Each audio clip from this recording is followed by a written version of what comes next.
ಒಳಗಡೆ ಹೋದ್ರೆ ನಿಮಗೆ ಬಲಭಾಗಕ್ಕೆ ಇಮ್ಮಿಡಿಯೇಟ್ ನೋಡಿದ್ರೆ ರಿಯಲ್ ಸಾಯಿಬಾಬಾ ಅವರೇ ಇಲ್ಲಿ ಮಲಗಿದ್ದಾರೆ. ಪಾದವನ್ನು ಸ್ಪರ್ಶ ಮಾಡಿ ನೋಡಿದೆ ಸೇಮ್ ನಮ್ಮ ಪಾದ ಮುಟ್ಟಿದಾಗ ನಮ್ಗೆ ಏನು ಫೀಲ್ ಆಗುತ್ತೆ ಅದೇ ರೀತಿ ಆಗ್ತಾ ಇದೆ. ಕೂದಲು ಇರ್ಬೋದು ಅಥವಾ ನಮ್ಮ ಪಾದದ ಚರ್ಮ ನಾವು ನಮ್ಮ ಕೈಗೆ ತಗಲಿದಾಗ ನಮ್ಗೆ ಹೆಂಗ್ ಫೀಲ್ ಆಗುತ್ತೆ ಅದೇ ರೀತಿ ಆಗ್ತಾ ಇದೆ. ನಿಜವಾಗಿಯೂ ಅವರಿಗೆ ಮೋಸ ಆಗಿದೆ ಅಥವಾ ತಪ್ಪಾಗಿದೆ ಅಥವಾ ಏನೋ ನಂಗೆ ಇನ್ನು ಸಾಧ್ಯನೇ ಇಲ್ಲ ಅಂತ ಬಂದಾಗ ಕಾಲಭೈರವನನ್ನ ಬಂದು ಇಲ್ಲಿ ಪ್ರಾರ್ಥನೆ ಮಾಡಿದರೆ ಸಾಕು, ತಕ್ಷಣಕ್ಕೆ ಅವರಿಗೆ ಫಲ ಬಂದೇ ಬರುತ್ತೆ. ಪ್ರತಿಯೊಂದರಲ್ಲಿ 108 ರೂಪಾಯಿಯನ್ನ ನಾನು ತಗೊಳ್ಳುವಂಥದ್ದು, ಕಾಣಿಕೆಯಾಗಿ ಕೂಡ 108 ರೂಪಾಯಿಯನ್ನ ನಾನು ಸ್ವೀಕಾರ ಮಾಡಿ ಅದೇ 108 ರೂಪಾಯಿಯಲ್ಲಿ 60 ಲಕ್ಷ ಮೂರ್ತಿ ಆಂಜನೇಯಂದು ಪ್ರತಿಷ್ಠಾಪನೆ ಮಾಡ್ಬೇಕನ್ನೋ ದೊಡ್ಡ ಆಸೆ ಇದೆ. ವಿಗ್ರಹ ಅಲ್ಲಿ ಆ ಬಂಡೆಯಿಂದ ಕೆತ್ತನೆಯನ್ನ ಮಾಡ್ತಾ ಇದ್ದಾರೆ, ಅಲ್ಲಿ ಕಾಣಿಸ್ತಿದೆಯಲ್ಲ ಅದರಿಂದ. ಇದು ಏಪ್ರಿಲ್ ನಲ್ಲಿ ಲೋಕಾರ್ಪಣೆ ಆಗ್ತಾ ಇದೆ. ಈಗ 3 ದಿಕ್ಕಲ್ಲಿ ಹೇಗೂ ಮಂಗ ಇತ್ತು, 4ನೇ ದಿಕ್ಕಲ್ಲಿ ಏನು ಮಾಡ್ಲಿಲ್ಲ. ಅದು ಮರದಲ್ಲಿ ಮಂಗನ ಪರಿಪೂರ್ಣವಾದಂತ ಮುಖ, ಸೇಮ್ ಆಂಜನೇಯನ ಮುಖ ತರನೇ ಇದೆ ಅದು. ಇದೊಂದು ವಿದ್ಯೆ ಹೇಗೆ ಅಂತ ಹೇಳಿದ್ರೆ ನಿಮ್ದು ಸೂಕ್ತ ಮನಸ್ಸಿನ ವಿದ್ಯೆ, ನಿಮ್ಮ ಅಂತರದ ಶಕ್ತಿ ಏನಿದೆ, ನಿಮ್ಮ ಆತ್ಮ ಅಂತ ಹೇಳ್ತೀವಿ, ಆತ್ಮದ ಶಕ್ತಿಯೇ ಈ ವಿದ್ಯೆಯ ಮುಖಾಂತರ ಮಾತಾಡುವಂಥದ್ದು. ಪೆಂಡುಲಮ್ ಕಲಿಸಿದ್ದಾರೆ, ಅದರಲ್ಲಿ ತುಂಬಾ ಬೆನಿಫಿಟ್ ಆಗಿದೆ ನನಗೆ. ಚಕ್ರಸ್ ನಾನು ಡೈಲಿ ಹೀಲಿಂಗ್ ಮಾಡ್ತೀನಿ. ನಾನು ಮೊದಲೇ ಹೇಗಂದ್ರೆ ತುಂಬಾ ಪೇಷಂಟ್. ನಾನು ಒಂದಿನ ಎಲ್ಲಾದ್ರೂ ಹೊರಗೋಗಿ ಬಂದ್ರೆ ನಂಗೆ ಅದನ್ನು ಸುಧಾರಿಸ್ಕೊಳ್ಳಿಕ್ಕೆ 2 ದಿನ ಬೇಕಾಗ್ತಿತ್ತು. ಇವಾಗ ಹಾಗಲ್ಲ, ನಾನು ಒಂಚೂರು ಆ ತರ ಇದ್ದೀನಿ ಅಂತ ಎಣಿಸ್ಕೊಂಡ್ರೆ ನಾನು ಚಕ್ರ ಹೀಲಿಂಗ್ ಮಾಡ್ತೀನಿ. ಉಗ್ರ ಜಾಸ್ತಿ ಇದ್ದಾಗ ಅಂದ್ರೆ ಶಿರಡಿಯಲ್ಲಿಯೂ ಸಾಯಿಬಾಬರು ಉಗ್ರತೆ ಆಗ್ತಾ ಇದ್ರು, ಕೆಲವೊಮ್ಮೆ ಜೋರಾಗಿ ತೂಗಾಡುವಂತದ್ದು, ನಿಧಾನವಾಗಿ ತೂಗಾಡುವಂತ ಈಗಲೂ ನಡೀತಾ ಇರುತ್ತೆ.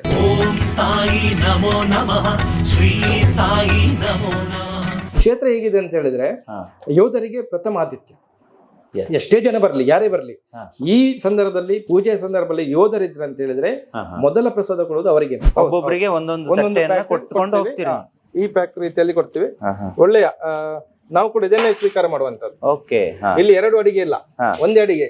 ನಮ್ಗೂ ಅದೇ, ಅಸಹಾಯಕರಿಗೂ ಅದೇ, ಬಂದವರಿಗೂ ಅದೇ. ನಮ್ಗೆ ಈ ಗುಡಿ ಸಂಕಲ್ಪ ಮಾಡಿ ಒಂದು 15 ದಿನದಲ್ಲಿ ಚಮತ್ಕಾರ ಆಗಿದೆ. ಹೇಗೆ ಆಗಿದೆ ಏನಾಗಿದೆ ಅಂತ ಗೊತ್ತಿಲ್ಲ. ದೇಶದ 150ಕ್ಕೂ ಹೆಚ್ಚು ಸಾಧು ಸಂತರು ಇದರ ಪ್ರತಿಷ್ಠಾಪನೆಗೆ ಬಂದಿದೆ. ಪ್ರತಿದಿನ ಮಂಗಳೂರಿನಿಂದ ಸಾಸ್ಸಾನ್ ಟೋಲ್ ಗೇಟ್ ತನಕ ದಿನ ಸಂಚರುತ್ತೆ. ಬೆಳಿಗ್ಗೆ ಏನು ಅಪಘಾತ ಆದಂತ ಪ್ರಾಣಿ ಪಕ್ಷಿಗಳಿವೆ ಅದನ್ನ ಪಕ್ಕಕ್ಕೆ ತೆಗೆದು ಮಣ್ಣು ಮಾಡಿ ಆ ಮಣ್ಣು ಮಾಡಿದ ನಂತರ ಇಲ್ಲಿ ಬಂದು ಅದಕ್ಕೆ ಮೋಕ್ಷವನ್ನ ಕಲ್ಪಿಸುವ ರೀತಿಯಲ್ಲಿ ಪ್ರಾರ್ಥನೆ ಆಗುತ್ತೆ. ಎಲ್ಲರನ್ನ ಸೇರಿಸಿಕೊಳ್ಬೇಕು, ಎಲ್ಲ ಹಿಂದೂಗಳು ಒಂದಾಗಬೇಕು, ಹಿಂದೂಗಳಲ್ಲಿ ಸಾಮರಸ್ಯ ಬರಬೇಕು, ಹಿಂದೂಗಳಲ್ಲಿ ಪ್ರೀತಿ ಇರಬೇಕೆಂಬ ವಿಚಾರವಾಗಿ ಇದನ್ನ ಪ್ರತಿಷ್ಠಾಪನೆ ಮಾಡಿದ್ವಿ. ಪೀಠದ ದೇವರನ್ನ ಆಂಜನೇಯ ಮುಖ್ಯ ಪ್ರಾಣನನ್ನಾಗಿ ಸ್ಥಾಪನೆ ಮಾಡಿದ್ದೀನಿ. ಪ್ರಿಯ ವೀಕ್ಷಕರೇ ನಮಸ್ಕಾರ. ಕಾರ್ಯಕ್ರಮವನ್ನು ನೋಡಿ ಸುಮ್ಮನಾಗಬೇಡಿ, ನಮ್ಮ ವಾಹಿನಿಯನ್ನ ಸಬ್ಸ್ಕ್ರೈಬ್ ಮಾಡ್ಕೊಳ್ಳಿ. ಹಾಯ್ ಹಲೋ ನಮಸ್ಕಾರ, ನಾನು ಸಂದೀಪ್ ಶೆಟ್ಟಿ ಹೆಗ್ಗದ್ದೆ, ಇದು ಹೆಗ್ಗದ್ದೆ ಸ್ಟುಡಿಯೋ. ವೀಕ್ಷಕರೇ, ನಾನಿವತ್ತು ಉಡುಪಿ ಹತ್ರ ಬಂದಿದ್ದೆ. ಉಡುಪಿಯಲ್ಲಿ ಒಂದು ವಿಶೇಷವಾಗಿರುವಂತಹ ಸಾಯಿಬಾಬನ ಮಂದಿರವನ್ನ ಇವತ್ತು ನಿಮಗೆ ತೋರಿಸ್ಬೇಕು ಅಂತ ಇಲ್ಲಿಗೆ ಬಂದೆ. ಜೊತೆಗೆ ನಾನು ಕೂಡ ದರ್ಶನ ಮಾಡಿದೆ. ಇಲ್ಲಿಗೆ ಬಂದಾಗ ಒಬ್ಬರು ವಿಶೇಷವಾಗಿರುವಂತಹ ಗುರೂಜಿ ನನಗೆ ಪರಿಚಯ ಆದರು. ನೋಡಿ, ನಾನು ನಾನಾ ಭಾಗಗಳಿಗೆ ಹೋಗ್ತಾ ಇರ್ತೀನಿ, ಅಲ್ಲಿ ಇರುವಂತಹ ಕೆಲವೊಂದು ವಿಶೇಷತೆಗಳನ್ನ ಗುರುತಿಸ್ತೀನಿ. ಇಲ್ಲಿಗೆ ಬಂದಾಗ ಈ ಗುರೂಜಿ ಹತ್ರ ನಾನು ಮಾತಾಡಿದಾಗ ನನಗೆ ಇನ್ನೂ ನಂದು ಮುಗ್ದೇ ಇಲ್ಲ, ಅಷ್ಟೊಂದು ವಿಚಾರಗಳಿದೆ. ಬಹುಶಃ ಈ ವಿಡಿಯೋನ ಒಂದು ಅರ್ಧ ಗಂಟೆ ನಾನು ಹಂಗೆ ಮಾತಾಡ್ಕೊಂಡು ಹೋದ್ರೂ ಅದು ಮುಗಿಸೋದಕ್ಕೆ ಸಾಧ್ಯ ಇಲ್ವೇನೋ ಅಂತ ಅನ್ಸುತ್ತೆ. ಅಷ್ಟು ಲಾಂಗ್ ಕೂಡ ಆಗ್ಬಹುದು. ಲಾಂಗ್ ಆದ್ರೂ ಈ ವಿಡಿಯೋನ ನೋಡಿ ಅಂತ ಹೇಳೋಕೆ ಇಷ್ಟಪಡ್ತೀನಿ. ಯಾಕಂದ್ರೆ ನಿಮಗೆ ಉಡುಪಿ ಹತ್ತಿರ ಇರುವಂತಹ ಶ್ರೀ ಕ್ಷೇತ್ರ ಶಂಕರಪುರ ಸಾಯಿ ಮಂದಿರದ ಬಗ್ಗೆ ಮತ್ತೆ ಸಾಯಿ ಮುಖ್ಯ ಪ್ರಾಣ ಕಾಲಭೈರವ ಸ್ವಾಮಿ ದೇವಸ್ಥಾನದ ಬಗ್ಗೆ ಒಂದು ವರದಿಯನ್ನ ಮಾಡೋಣ ಅಂತಾನೆ ಈ ವಿಡಿಯೋನ ಮಾಡ್ತಾ ಇದ್ದೀನಿ. ನನಗೆ ಇಲ್ಲಿ ಸುಮಾರು ವಿಚಾರಗಳು ತುಂಬಾ ಅಟ್ರಾಕ್ಟಿವ್ ಅಂತ ಅನ್ನಿಸ್ತು. ಈಗ ಸಾಯಿಬಾಬನ ಮಂದಿರವನ್ನ ನೀವು ಬರ್ತೀರಾ, ನೋಡ್ತೀರಾ, ಆಶೀರ್ವಾದವನ್ನ ಪಡಿತೀರಾ, ಒಂದು ವಿಚಾರ. ಇನ್ನೊಂದು, ಈ ಒಂದು ಸಂಸ್ಥಾನ ಇದೆಯಲ್ಲ, ಇದರಿಂದಾಗಿ ಅನೇಕ ಜನರು ಪ್ರತಿದಿನ ಊಟ ಮಾಡ್ತಾರೆ. ಎಲ್ಲಾದ್ರೂ ಪ್ರಾಣಿ ಪಕ್ಷಿಗಳು ಸತ್ತೋಗಿದ್ರೆ ಅವುಗಳನ್ನ ಇಲ್ಲಿಯ ಜನರೇ ಹೆಕ್ಕಿ ತಂದು ಮಣ್ಣು ಮಾಡ್ತಾರೆ, ಒಂದು ಮೋಕ್ಷವನ್ನ ಕೂಡ ಕೊಡ್ತಾರೆ. ಕೇವಲ ಅಷ್ಟಲ್ಲ, ಅನೇಕ ಹೆಣ್ಣು ಮಕ್ಕಳಿಗೆ ನಾವೆಲ್ಲ ಹೇಳ್ತೀವಲ್ಲ, ಅಂದ್ರೆ ಭಾಗ್ಯೋದಯದ ಬೆಳಕು ಅಂತ ಇವ್ರು ಕರೀತಾರೆ ಅದನ್ನ, ಮೂಗುತಿಯನ್ನ ಕೂಡ ಉಚಿತವಾಗಿ ಚುಚ್ಚಿಸ್ತಾರೆ. ಆಮೇಲೆ ಪ್ರತಿ ಗುರುವಾರ ಶಾಲಾ ಮಕ್ಕಳಿಗೆ ಪಾಯಸದ ವ್ಯವಸ್ಥೆ ಕೂಡ ಇರುತ್ತೆ. ಅದನ್ನ ಬಿಟ್ರೆ ಇನ್ನೂ ಒಂದೆರಡಿದೆ. ಈಗ ಕೆಲವೊಂದು ಮಕ್ಕಳಿಗೆ ಅರ್ಧ ಓದಿ ಮುಂದೆ ಓದೋಕ್ಕಾಗಿಲ್ಲ ಅಂತ ಹೇಳಿದ್ರೆ ಅಂಥವ್ರಿಗೆ ವಿದ್ಯೆ ಕೂಡ ಕೊಡ್ತಾರೆ ಇವರು. ಅದ್ರ ಜೊತೆಗೆ ಸಾಯಿ ಔಷಧವನ್ನ ಕೂಡ ಕೊಡ್ತಾರೆ. ಇಡೀ ರಾಜ್ಯವ್ಯಾಪಿ ದೇಶವ್ಯಾಪಿ ಸಂಚಾರವನ್ನ ಮಾಡಿ ನಾನು ಒಂದಿಷ್ಟು ಒಳ್ಳೆಯ ಕೆಲಸ ಮಾಡಬೇಕು ಅನ್ನುವಂಥ ಸದ್ವಿಚಾರದಲ್ಲಿ ಈ ಕೆಲಸಗಳನ್ನೆಲ್ಲ ಮಾಡ್ತಾ ಇದ್ದಾರೆ. ಅದಕ್ಕೂ ಮಿಗಿಲಾಗಿ ನನಗೆ ಇವತ್ತು ತುಂಬಾ ಮುಖ್ಯವಾಗಿ ಹೇಳ್ಬೇಕನ್ಸೋದು, ಇಲ್ಲಿ ಪ್ರತಿದಿನ ಪೂಜೆ ಆಗ್ಬೇಕಾದ್ರೆ ಆ ಪೂಜೆಯ ಸಂತುಷ್ಟಿ ಅಂತ ನಾವೇನ್ ಕರಿತೀವಲ್ಲ, ಅದು ಮುಖ್ಯವಾಗಿ ಯೋಧರಿಗೆ ಪ್ರತಿದಿನ ಅರ್ಪಿಸ್ತಾ ಇದ್ದಾರೆ. ಇದಕ್ಕಿಂತ ದೊಡ್ಡದು ಬೇರೆ ಏನು ಬೇಕಾಗಿಲ್ಲ ಅಂತ ನನಗನ್ಸುತ್ತೆ. ಈ ವಿಡಿಯೋನ ಕಂಪ್ಲೀಟ್ ಆಗಿ ನೋಡಿ. ನಾನು ಇಲ್ಲಿ ಗುರೂಜಿಯವರ ಮುಂಭಾಗನೇ ಇದ್ದೀನಿ. ಬನ್ನಿ, ನಿಮ್ಗೆ ಗುರೂಜಿಯವರನ್ನ ಈಗ ಮಾತಾಡಿಸ್ತೀನಿ. ಗುರುಗಳೇ ನಮಸ್ತೆ. ನಮಸ್ತೆ. ನಮಸ್ತೆ. ಸಾಯಿ ಈಶ್ವರ್ ಗುರೂಜಿ ಅವರನ್ನ ನಾನು ಮೊದಲ ಬಾರಿ ಇವತ್ತು ಭೇಟಿ ಆಗ್ತಿರೋದು. ನಾನು ಇಲ್ಲಿಗೆ ಬರೋದಕ್ಕೆ ಬಹಳ ಮುಖ್ಯವಾದ ಕಾರಣವೇ ಇಲ್ಲಿ ಆಂಜನೇಯನ 19 ಫೀಟ್ನ ಆಂಜನೇಯನ ವಿಗ್ರಹ ಪ್ರತಿಷ್ಠಾಪನೆ ಆಗ್ತಾ ಇದೆ. ಅದು ಏಪ್ರಿಲ್ ಅಲ್ಲಿ ಆಗ್ತಾ ಇದೆ. ಅದು ಕೆಲಸ ಹೆಂಗ್ ನಡೀತಿದೆ ನೋಡ್ಕೊಂಡು ಹೋಗೋಣ ಅಂತಾನೆ ಇವತ್ತು ನಾನು ಇಲ್ಲಿಗೆ ಬಂದಿದ್ದೆ. ಆ ಒಂದು ಪೀಠ ಇಲ್ಲೇ ರೆಡಿ ಆಗ್ತಿದೆ ನೋಡಿ. ಇಲ್ಲಿ ಈಗ ಆಲ್ರೆಡಿ ಕೆಲಸ, ದೀಪ ಹಚ್ಚಿದ್ದಾರೆ, ಕೆಲಸ ದೂರದಲ್ಲಿ ಕಾರ್ಕಳದಲ್ಲಿ ನಡೀತಾ ಇದೆ. ವಿಗ್ರಹ ಅಲ್ಲಿ ಆ ಬಂಡೆಯಿಂದ ಕೆತ್ತನೆಯನ್ನ ಮಾಡ್ತಾ ಇದ್ದಾರೆ, ಅಲ್ಲಿ ಕಾಣಿಸ್ತಿದೆಯಲ್ಲ ಅದರಿಂದ. ಇದು ಏಪ್ರಿಲ್ ನಲ್ಲಿ ಲೋಕಾರ್ಪಣೆ ಆಗ್ತಾ ಇದೆ. ಇದು ಬಹಳ ಮುಖ್ಯವಾಗಿ ಜನರು ಈಗ ನಮ್ಮ ಕಾರ್ಯಕ್ರಮವನ್ನು ನೋಡೋರು ಬೇಕಾದ್ರೂ ಈ ಒಂದು ವಿಗ್ರಹ ಸ್ಥಾಪನೆಗೆ ದೇಣಿಗೆಯನ್ನ ಕೊಡಬಹುದು. ಆದ್ರೆ ಇವರು ನೀವು ಲಕ್ಷಾಂತರ ರೂಪಾಯಿ ಎಲ್ಲ ಕೊಟ್ರೆ ತಗೊಳ್ಳೋದಿಲ್ಲ. ಕೇವಲ 108 ರೂಪಾಯಿ ಮಾತ್ರ, ಒಬ್ಬರಿಗೆ 108 ರೂಪಾಯಿ ಕೊಡುವಂತ ಅವಕಾಶ ಇಲ್ಲಿದೆ. ಅದನ್ನೇನಾದ್ರೂ ಕೊಡಬೇಕು ಅಂತ ಹೇಳಿದ್ರೆ ನೀವು ಡಿಸ್ಕ್ರಿಪ್ಷನ್ ಬಾಕ್ಸ್ ಅನ್ನು ಒಮ್ಮೆ ಕಂಪ್ಲೀಟ್ ಆಗಿ ರೀಡ್ ಮಾಡ್ಕೊಳ್ಳಿ. ಅಲ್ಲಿ ಎಲ್ಲ ಇನ್ಫಾರ್ಮೇಶನ್ ಇರುತ್ತೆ. ಜೊತೆಗೆ ಡಿಸ್ಪ್ಲೇ ಅಲ್ಲೂ ಕೂಡ ಗುರೂಜಿ ಅವರ ಕಾಂಟ್ಯಾಕ್ಟ್ ನಂಬರ್ ಅನ್ನು ನಾನು ಪ್ರೊವೈಡ್ ಮಾಡಿರ್ತೀನಿ. ನನಗೆ ಇಲ್ಲಿ ಸುಮಾರು ವಿಚಾರ ಇದೆ ಗುರುಗಳೇ. ಮೊದಲನೇದಾಗಿ ಸಾಯಿ ಮಂದಿರ, ಎರಡನೆಯದಾಗಿ ಇಲ್ಲಿ ಕಾಲಭೈರವನ ಸನ್ನಿಧಿ, ಸಖತ್ ಪವರ್ಫುಲ್ ಆಗಿರುವಂತ ಸನ್ನಿಧಾನ. ಮೂರನೇದಾಗಿ ಇಲ್ಲಿ ನಮ್ಮ ಈಗ ಸದ್ಯಕ್ಕೆ ಮಾಡ್ತಾ ಇರುವಂತಹ ಆಂಜನೇಯನ ಪುತ್ಥಳಿ. ಸೊ ಇವೆಲ್ಲಕ್ಕಿಂತ ಮಿಗಿಲಾಗಿ ಈ ಕ್ಷೇತ್ರಕ್ಕೆ, ಈ ಒಂದು ಸನ್ನಿಧಾನಕ್ಕೆ ಸಖತ್ ಪವರ್ಫುಲ್ ಇದೆ. ಪವರ್ಫುಲ್ ಆಗಿರುವಂತಹ ಕೆಲವೊಂದು ಥಾಟ್ಸ್ಗಳು ಇಲ್ಲಿದೆ ಅನ್ನೋದು ನನಗೆ ಗೊತ್ತಾಯ್ತು. ಅದರಲ್ಲಿ ಮುಖ್ಯವಾಗಿ ನಿಮ್ಮ ಕಣ್ಣೆದುರಿಗೆ ಸಾಯಿಬಾಬನ ಗೋಚರ ಕೂಡ ಒಂದಿಷ್ಟು ದಿನಗಳ ಹಿಂದೆ ಆಗಿತ್ತು. ಯಾರೋ ಬಂದು ಇಲ್ಲಿ ಇದ್ದು ಉಳ್ಕೊಂಡು ಪೂಜೆ ಮಾಡಿ ಹೋಗಿರುವಂಥದ್ದು, ಅವ್ರು ಯಾರು ಅನ್ನೋದೇ ಗೊತ್ತಿಲ್ಲ ಅನ್ನುವಂಥದ್ದೆಲ್ಲ CCTVಲೂ ಕೂಡ ರೆಕಾರ್ಡ್ ಆಗಿತ್ತು. ಅದನ್ನ ಬಿಟ್ಟು ನೀವು ಜ್ಯೋತಿಷ್ಯವನ್ನ ಕೂಡ ಹೇಳ್ತೀರಾ. ನಿಮ್ಮ ಹತ್ರ ಒಂದು ಪೆಂಡಲಮ್ ಅನ್ನುವಂಥ ಒಂದು ಮಣಿ ಇದೆ, ಅದು ಭವಿಷ್ಯವನ್ನ ಕೂಡ ಪ್ರಿಡಿಕ್ಟ್ ಮಾಡುತ್ತೆ. ಜೊತೆಗೆ ಈ ಭಾಗದಲ್ಲಿ ಮಲ್ಪೆ ಇರಬಹುದು, ಅಥವಾ ನಮ್ಮ ಶಿರೂರಲ್ಲಿ ಕಾಣೆಯಾಗಿರುವಂತಹ ಲಾರಿ ಡ್ರೈವರ್ನ ದೇಹ ಇರಬಹುದು, ಇವೆಲ್ಲ ಇಂಥದ್ದೇ ದಿಕ್ಕಲ್ಲಿದೆ, ಇದು ಇದೇ ರೀತಿ ಆಗಿದೆ ಅಂತೆಲ್ಲ ಪ್ರಿಡಿಕ್ಟ್ ಮಾಡಿರೋದು ಕೂಡ ನೀವೇ ಆಗಿದ್ದೀರಾ. ಸೊ ಇದು ಟಿವಿಯಲ್ಲೂ ಕೂಡ ಪ್ರಸಾರ ಆಗಿರುವಂತ ಸಬ್ಜೆಕ್ಟ್. ಈ ಒಂದು ಸನ್ನಿಧಾನಕ್ಕೆ ಇವತ್ತು ನಾವು ಬಂದಿದ್ದೀವಿ. ಇಲ್ಲಿಯ ಪವರ್ ಬಗ್ಗೆ ಒಂದ್ ಸ್ವಲ್ಪ ಹೇಳ್ಬಹುದಾ ಅಂತ. ಅಂದ್ರೆ ಯಾಕಂದ್ರೆ ಜನಗಳಿಗೆ ಇವತ್ತು ತುಂಬಾ ಸಮಸ್ಯೆಗಳಿದೆ. ಆ ಸಮಸ್ಯೆಗಳನ್ನ ಕ್ಲಿಯರ್ ಮಾಡಬೇಕು ಅಂತ ನೀವು ಹೊರಟಿದ್ದೀರಾ. ಸೊ ಅಂಥದ್ರಲ್ಲಿ ಇದು ನಿಮ್ಮಿಂದನೇ ಬಂದ್ರೆ ತುಂಬಾ ಚೆನ್ನಾಗಿರುತ್ತೆ ಅಂತ ನಾನು ಅನ್ಕೊಂತೀನಿ. ಎಂತೆಂಥ ಸಮಸ್ಯೆ ಇರೋರು ಇಲ್ಲಿಗೆ ಬರ್ತಾರೆ ನಾರ್ಮಲ್. ಈ ಒಂದು ಕ್ಷೇತ್ರ ನನ್ನ ಮಟ್ಟಿಗೆ ನಾನು ಇದೊಂದು ಸಂಜೀವಿನಿ ಕ್ಷೇತ್ರ ಅಂತ ಹೇಳಬಲ್ಲೆ. ಯಾಕಂತ ಹೇಳಿದ್ರೆ ಯಾರಿಗೆ ಯಾರು ಇಲ್ವೋ, ಕಡೆ ಕಾಲದಲ್ಲಿ ನಮ್ಗೆ ಏನಾಗುದಿಲ್ಲ, ಇನ್ನು ಪ್ರಾಣನೇ ಇಲ್ಲ ಅಂತ, ಅಥವಾ ಇನ್ನು ನಮ್ಗೆ ಅದಕ್ಕೆ ಔಷಧಿ ಇಲ್ಲ ಅಂತ ಹೇಳಿದಾಗ ಖಂಡಿತವಾಗಿ ಈ ಜಾಗದಲ್ಲಿ ಇರುವಂತಹ ಒಂದು ಪ್ರಸಾದ ಸಂಜೀವಿನಿಯಾಗಿ ಫಲಿಸಿದೆ. ಇದಕ್ಕೆ ಈ ಕ್ಷೇತ್ರದಲ್ಲಿರುವಂತಹ ಮುಖ್ಯ ಪ್ರಾಣನೇ ಆಂಜನೇಯ, ಮುಖ್ಯ ಪ್ರಾಣನೇ ಪ್ರಧಾನವಾಗಿ ಈ ಕ್ಷೇತ್ರದಲ್ಲಿ ಆರಾಧನೆ ಆಗ್ತಾ ಇದೆ. ಹಾಗೇನೆ ಶಿರಡಿ ಸಾಯಿಬಾಬ್ರ ಸಾನ್ನಿಧ್ಯ ಬಲವಾಗಿ ಇದೆ. ಹಾಗೇನೆ ಕಾಲಭೈರವನ ಸಾನ್ನಿಧ್ಯ ಇದೆ. ಇಲ್ಲಿ ಬಂದಂತ ಭಕ್ತರು ಒಳಗೆ ಬರ್ತಾನೆ ಇಲ್ಲಿ ಬಲಭಾಗದಲ್ಲಿ ಇದು 5 ವರ್ಷ ಈಗ ಆಗ್ತಾ ಇದೆ ಪ್ರತಿಷ್ಠಾಪನೆ ಮಾಡಿ. ಇಲ್ಲಿ ಒಂದು ಶಿವನ ಸಾನ್ನಿಧ್ಯ ಇದೆ ಅಂತ ಗೊತ್ತಿದೆ ನಮ್ಗೆ. ಏನಾದ್ರೂ ತಪ್ಪು ಮಾಡಿದ್ರೆ ಬಿಡೋದೇ ಇಲ್ಲ, ಬಿಡುವ ಮಾತೇ ಇಲ್ಲ. ನಿಮ್ಗೆ ಯಾವ ರೀತಿ ಇದೆ ಅಂತ ಹೇಳಿದ್ರೆ, ಸದ್ಯದ ಮಟ್ಟಿಗೆ ಕಾಲಭೈರವನನ್ನು ಯಾರು ಪ್ರತಿಷ್ಠಾಪನೆ ಮಾಡುದಿಲ್ಲ. ನೀವು ಎಲ್ಲಿಯೂ ನೋಡಿರ್ಬೋದು, ಬೇರೆ ಎಲ್ಲ ದೇವರನ್ನ ಪ್ರತಿಷ್ಠಾಪನೆ ಮಾಡ್ತಾರೆ. ಇತಿಹಾಸವಾಗಿ ಬಂದಂತ ಪೂರ್ವ ಏನಾದ್ರೂ ಇದ್ರೆ ಕಾಲಭೈರವನ ಅದನ್ನ ಪೂಜೆ ಮಾಡ್ತಾ ಇದ್ದಾರೆ. ಆದ್ರೂ ಅದನ್ನ ಪೂಜೆ ಮಾಡ್ಲಿಕ್ಕೆ ಹೆದರ್ತಾರೆ. ಯಾಕೆಂತ ಹೇಳಿದ್ರೆ ಈ ಕಲಿಯುಗದಲ್ಲಿ ಸತ್ಯಕ್ಕೆ ತಕ್ಷಣ ಫಲ ಕೊಡುವಂತಹ, ಎಲ್ಲಿಯಾದ್ರೂ ವಿರುದ್ಧವಾದಕ್ಕೆ, ಸತ್ಯಕ್ಕೆ ವಿರುದ್ಧ ಆದಾಗ ಅದಕ್ಕೆ ತಕ್ಷಣ ಫಲ ಕೊಡುವಂತಹ ಶಕ್ತಿ ಇರೋದು ಕಲಿಯುಗದಲ್ಲಿ ಕಾಲಭೈರವ. ನಾವು ಇವನ್ ಕಾಶಿಗೆ ಹೋದ್ರು ಕೂಡ ಕಾಲಭೈರವನ ದರ್ಶನ ಮಾಡಿನೇ ವಿಶ್ವನಾಥನ ದರ್ಶನ ಮಾಡ್ಬೇಕು ಅನ್ನುವಂತ ಪ್ರತೀತಿ ಕೂಡ ಇವತ್ತಿಗೂ ನಡ್ಕೊಂಡು ಬಂದಿದೆ. ಹಾಗಾಗಿ ಯಾರು ನೊಂದು ಬರ್ತಾರ, ನಿಜವಾಗಿಯೂ ಅವರು ನೋವನ್ನು ಅನುಭವಿಸಿದ್ದಾರೆ ಅಥವಾ ಕಷ್ಟದಲ್ಲಿದ್ದಾರೆ. ಯಾಕಂತ ಹೇಳಿದ್ರೆ ನಾವು ತಪ್ಪು ಮಾಡಿ ದೇವರ ಬಂದು ಪ್ರಾರ್ಥನೆ ಮಾಡಿದಾಗ ಅದು ಖಂಡಿತವಾಗಿ ಫಲ ಬರೋದಿಲ್ಲ. ನಿಜವಾಗಿಯೂ ಅವರಿಗೆ ಮೋಸ ಆಗಿದೆ ಅಥವಾ ತಪ್ಪಾಗಿದೆ ಅಥವಾ ಏನೋ ನಂಗೆ ಇನ್ನು ಸಾಧ್ಯನೇ ಇಲ್ಲ ಅಂತ ಬಂದಾಗ ಕಾಲಭೈರವನನ್ನ ಬಂದು ಇಲ್ಲಿ ಪ್ರಾರ್ಥನೆ ಮಾಡಿದರೆ ಸಾಕು. ಹಾ ಹಾ ತಕ್ಷಣಕ್ಕೆ ಅವರಿಗೆ ಫಲ ಬಂದೇ ಬರುತ್ತೆ. ಹಾ ಅಂತದ್ದು ಸಾವಿರಾರು ಉದಾಹರಣೆಗಳನ್ನ ಇಲ್ಲಿ ನೋಡಿದ್ವಿ. ಮತ್ತೊಂದೇನಾಗುತ್ತೆ, ಯಾವುದೇ ಕಾರಣಕ್ಕೂ ನೀವು ಇಲ್ಲಿ ನೋಡಿರ್ಬೋದು, ನಾನು ಬೋರ್ಡ್ ಕೂಡ ಹಾಕಿಬಿಟ್ಟಿದ್ದೀನಿ. ಹಾ ಇಲ್ಲಿ ಹ್ಮ್ ಬಂದು ಏನಾದ್ರೂ ಆನೆ ಪ್ರಮಾಣ ಮಾಡುವಂತದ್ದು, ನಾನು ಇನ್ನು ಇಂಥ ತಪ್ಪು ಮಾಡುದಿಲ್ಲ ಅಥವಾ ಯಾವುದೋ ಒಂದು ಚಟಗಳನ್ನ ಬಿಡ್ತೀನಿ, ಆ ರೀತಿ ಇಲ್ಲಿ ದೇವರ ಮಂದಿ ಬಂದು ಹೇಳಿ ಮತ್ತೆ ಅವರು ತಪ್ಪು ಮಾಡಿದ್ರೆ ಅಂತವರಿಗೆ ಪ್ರಾಣಕ್ಕೆ ಹಾನಿಯಾದಂತಹ ಘಟನೆ ಕೂಡ ನಾವಿಲ್ಲಿ ನೋಡಿದ್ವಿ. ಹಾಗಾಗಿ ನಾವು ಭಕ್ತರಿಗೆ ಹೇಳುವಂತದ್ದಿದೆ, ನೀವು ಬನ್ನಿ, ಭಕ್ತಿ ಮಾಡಿ, ನಿಮ್ಮ ಕಷ್ಟವನ್ನ ಹೇಳಿಕೊಳ್ಳಿ, ಯಾವುದೇ ಕಾರಣಕ್ಕೂ ಇಲ್ಲಿ ಬಂದು ಹಾನಿ ಪ್ರಮಾಣಗಳನ್ನ ಮಾಡ್ಲಿಕ್ಕೆ ಹೋಗ್ಬೇಡಿ ಅಂತೇಳಿ ನಾವು ಇಲ್ಲಿ ಬೋರ್ಡ್ ಕೂಡ ಹಾಕಿಟ್ಟಿದ್ವಿ. ಅಂತ ಅನೇಕ ಘಟನೆಗಳನ್ನ ನಾವು ನೋಡಿದ್ವಿ. ಹಾಗಾಗಿ ನಿಮ್ಮ ಹಿಂದೆ ಒಂದು ಮರ ಇದೆ, ಇದ್ರ ಬಗ್ಗೆ ಒಂಚೂರು ವಿವರಣೆ ಕೊಡಿ. ಯಾಕಂದ್ರೆ ಅದರ ಬುಡದಲ್ಲಿ ನೀವು ಬರ್ದಿದ್ದೀರಾ ಪ್ರಾಣಿ ಪಕ್ಷಿಗಳ ಮೋಕ್ಷ ಕಟ್ಟೆ ಅಂತ. ಇದುವರೆ ನಾನು ಎಲ್ಲೂ ಕೂಡ ಇದನ್ನ ನೋಡ್ಲಿಲ್ಲ. 100ನೇ ಪುಣ್ಯ ಅಂದ್ರೆ ಶಿರಡಿ ಸಾಯಿನಾಥರ 100ನೇ ಪುಣ್ಯ ಸಮಾಧಿಯ ನೆನಪಿಗಾಗಿ ಇದನ್ನ 2018ರಲ್ಲಿ ನೀವು ಮಾಡಿದ್ರಿ ಅನ್ನೋದು ಗೊತ್ತಾಯ್ತು. ಸೊ ಏನು ಇದರ ವಿಶೇಷ ಏನು ಅಂತ ನೋಡಿ, ನಾನು ಬಾಲ್ಯದಲ್ಲಿಯೂ ಸ್ವಲ್ಪ ಪ್ರಾಣಿ ಪಕ್ಷಿ ಪ್ರಿಯ. ಯಾವ ರೀತಿ ಪ್ರಿಯ ಮಾಡ್ತೇನೆ ಅಂತ ಹೇಳಿದ್ರೆ, ಅದು ಸತ್ತ ನಂತರ ಅದಕ್ಕೊಂದು ಸದ್ಗತಿ ಬೇಕು ಅಂತೇಳಿ ನಾನು ಬಾಲ್ಯದಲ್ಲಿ ನನ್ನ ಕರ್ತವ್ಯನೇ ಆಗಿತ್ತು. ಎಲ್ಲಿಯಾದ್ರೂ ಒಂದು ಪ್ರಾಣಿ ಪಕ್ಷಿ ನೋಡಿದ್ರೆ ಮಣ್ಣು ಮಾಡ್ತಾ ಇದ್ದೆ. ಆಗ ನಾನೊಂದು ಯೋಚನೆ ಮಾಡಿದ್ದೆ, ನಾನೊಬ್ಬ ಧನಿಕನಾಗ್ಬೇಕು, ನನ್ನ ಹತ್ರ ದುಡ್ಡಾಗ್ಬೇಕು, ದುಡ್ಡಾದ ನಂತರ ನಾನು ಇಂತಹ ಸೇವೆಗಳನ್ನ ಮುಂದುವರಿಸಬೇಕು ಎಂಬುದೊಂದು ನನ್ನೊಂದು ಸಂಕಲ್ಪ ಇತ್ತು. ಅದು ನಾನು ಈ ಇದಕ್ಕೆ ಬಂದ ನಂತರ ಅಂದ್ರೆ ನನ್ನ ಸ್ವಲ್ಪ ಯವರ ಕ್ಷೇತ್ರಗಳನ್ನು ಬಿಟ್ಟು ಆಧ್ಯಾತ್ಮಿಕವಾಗಿ ಬಂದಾಗ ನನ್ಗೆ ಮೊದಲಿಗೆ ಕಂಡಂತದ್ದು ಪ್ರಾಣಿ ಪಕ್ಷಿಗಳಿಗೆ ಮಣ್ಣು ಮಾಡುವಂತ ಸೇವೆ ಮಾಡಬೇಕು. ಅದಕ್ಕಾಗಿ ಒಂದು ವಾಹನ ಇದೆ, ದಾನಿಗಳಿಂದ ಬಂದಂತ ವಾಹನ ಇದೆ.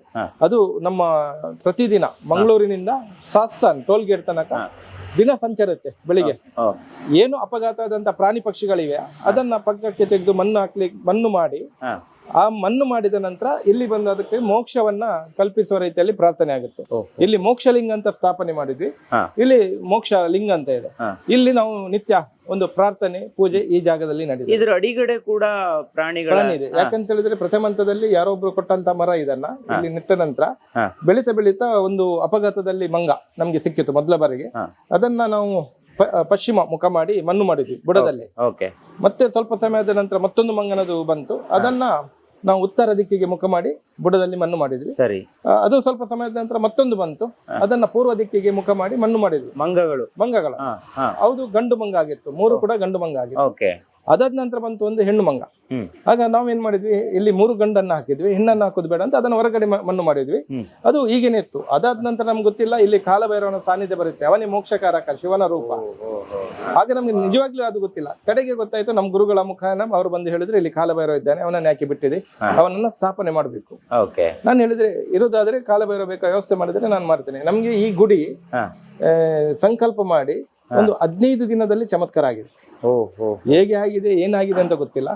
ದೇಶದ 150ಕ್ಕೂ ಹೆಚ್ಚು ಸಾಧು ಸಂತರು ಇದರ ಪ್ರತಿಷ್ಠಾಪನೆಗೆ ಬಂದಿದ್ದಾರೆ. ವಿಶೇಷವಾಗಿ ಪ್ರತಿಷ್ಠಾಪನೆ ಆಗಿದೆ. ಎಲ್ಲಿ ತನಕ ಅಂತ ಹೇಳಿದ್ರೆ, ಒಬ್ರು ಸಂತರು ಕಾಶಿಂದ್ಲೆ ಕಾಲಭೈರವನ ಸಾನ್ನಿಧ್ಯದಿಂದಲೇ ಇಲ್ಲಿ ಬಂದಂತದ್ದು ಒಂದು ಘಟನೆ ಕೂಡ ನಡೆದಿದೆ. ಅವರೇ ಬಂದು ಅವರ ಕೈಯಲ್ಲೇ ಆ ಮೂರ್ತಿಯ ಸ್ಥಾಪನೆ ಆಗಿದೆ. ಹಾಗೆ ಇಲ್ಲಿ ಮೋಕ್ಷಲಿಂಗ ಅಂತ ಇದೆ. ಈ ಇದರಲ್ಲಿ ವಿಶೇಷ ನೀವು ನೋಡಿರ್ಬೋದು, ಈ ಮರವನ್ನ ನೀವು ನೋಡಿದ್ರೆ ಗೊತ್ತಾಗುತ್ತೆ, ಇದರಲ್ಲಿ ಒಂದೊಂದು ರೀತಿಯ ಗಂಟುಗಳಿವೆ. ಆ ಗಂಟಿನಲ್ಲಿ ಒಂದೊಂದು ಪ್ರಾಣಿಯ ಮುಖಗಳನ್ನ ನೀವು ನೋಡ್ಬೋದು. ಇದು ಪ್ರಾಣಿ ಮೋಕ್ಷ ಎಂಬುದಕ್ಕೆ ಒಂದು ಸಾಕ್ಷಿ. ಮರದಲ್ಲಿ ಪ್ರಾಣಿಗಳು ಜೀವಂತವಾಗಿ ಇವೆ ಎಂಬುದಕ್ಕೆ ಸಾಕ್ಷಿ. ಈಗ 3 ದಿಕ್ಕಲ್ಲಿ ಹೇಗೂ ಮಂಗ ಇತ್ತು, ನಾಲ್ಕನೇ ದಿಕ್ಕಲ್ಲಿ ಏನು ಮಾಡ್ಲಿಲ್ಲ. ಅದು ಮರದಲ್ಲಿ ಮಂಗನ ಪರಿಪೂರ್ಣವಾದಂತ ಮುಖ ನೀವು ನೋಡಿರ್ಬೋದು. ಸೇಮ್ ಆಂಜನೇಯ ಮುಖ ತರನೇ ಇದೆ ಈ ದಿಕ್ಕಲ್ಲಿ. ಈ ಮುಖಗಳನ್ನ ನೀವು ನೋಡಿದ್ರೆ ಗೊತ್ತಾಗುತ್ತೆ, ಪ್ರತಿಯೊಂದಲ್ಲಿ ಒಂದು ಪ್ರಾಣಿಯ ಮುಖಪರಿಚಾರವನ್ನ ನೋಡ್ಬೋದು. ಇಲ್ಲಿ ವಿಶೇಷವಾಗಿ ಅಮಾವಾಸ್ಯೆಗೆ ಪೂಜೆ ಆಗುತ್ತೆ, ಇಲ್ಲಿ ತಡೆ ತೆಗೆಯುವಂತದ್ದಾಗುತ್ತೆ. ಅದರ ಜೊತೆಗೆ ಅಮಾವಾಸ್ಯೆಯ ವಿಶೇಷ ಅಷ್ಟಭೈರವ ಹವನ ಅಂತ ಇರುತ್ತೆ. ಅದಕ್ಕೆಲ್ಲ ಭಕ್ತರು ದೂರ ದೂರದಿಂದ ಬಂದು ಅವರ ಸೇವೆಗಳನ್ನ, ಅಂದ್ರೆ ಸಾಧಾರಣ ಈ ಭಾಗದಲ್ಲಿ ಕಾಲಭೈರವನ ಒಂದು ಸಾನ್ನಿಧ್ಯ ಅಷ್ಟು ಇಲ್ಲಿ ಇಲ್ಲ. ಹಾಗಾಗಿ ಇಲ್ಲಿ ತುಂಬಾ ಭಕ್ತರು ಬಂದು ಈ ಕಲಿಯುಗದಲ್ಲಿ ಮತ್ತೆ ತಕ್ಷಣಕ್ಕೆ ನಾನು ಹೇಳುದು, ಇವತ್ತು ಎಲ್ಲ ದೇವರಲ್ಲಿಯೂ ಚೈತನ್ಯ ಇದೆ, ಆದ್ರೆ ಕಾಲಭೈರವನಲ್ಲಿ ಸ್ವಲ್ಪ ವಿಶೇಷವಾದಂತ ಸಾಮರ್ಥ್ಯ ಇದೆ ಭಕ್ತರನ್ನ ಕಾಪಾಡುವಂತದ್ದು. ಅದು ಈ ಜಾಗದಲ್ಲಿ. ಮತ್ತೊಂದು ಏನ್ ಮಾಡಿದ್ವಿ ಅಂತ ಹೇಳಿದ್ರೆ, ಈ ದೇಶವನ್ನ 8 ದಿಕ್ಕಲ್ಲಿಯೂ ಕ್ಷೇತ್ರಪಾಲನಾಗಿ ಈ ದೇಶವನ್ನ ಕಾಯುವುದೇ ಕಾಲಭೈರವ.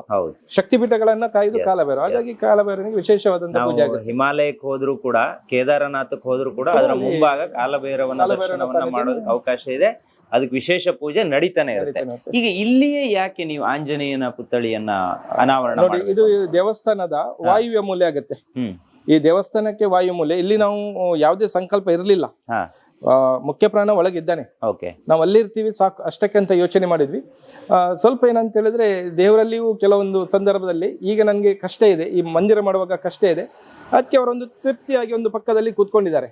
ಹೌದು. ಅದು ಕೂಡ ಹೇಗೆ ಕೂತ್ಕೊಂಡಿದ್ದಾರೆ ಅಂತ ಹೇಳಿದ್ರೆ, ನಾನು ಅವರನ್ನ ಬಲದ ಭಾಗದಲ್ಲಿ ಪ್ರತಿಷ್ಠಾಪನೆ ಮಾಡ್ಬೇಕಿತ್ತು, ಆದ್ರೆ ಕಲ್ಲೆಲ್ಲ ಇಟ್ಟಿದ್ವಿ ಬಲದ ಭಾಗಕ್ಕೆ. ರಾತ್ರಿ ಕನಸಲ್ಲಿ ಬಂದು ಹೇಳ್ತಾನೆ, ನನಗೆ ಬಲದ ಭಾಗದಲ್ಲಿ ಕೂತ್ಕೊಳ್ಳಿಕ್ಕಿಲ್ಲ, ಎಡದ ಭಾಗದಲ್ಲಿ ಆಗ್ನೇಯದಲ್ಲಿ ಕೂತ್ಕೊಳ್ಬೇಕಂತ ಹೇಳ್ತಾನೆ ಆಂಜನೇಯ.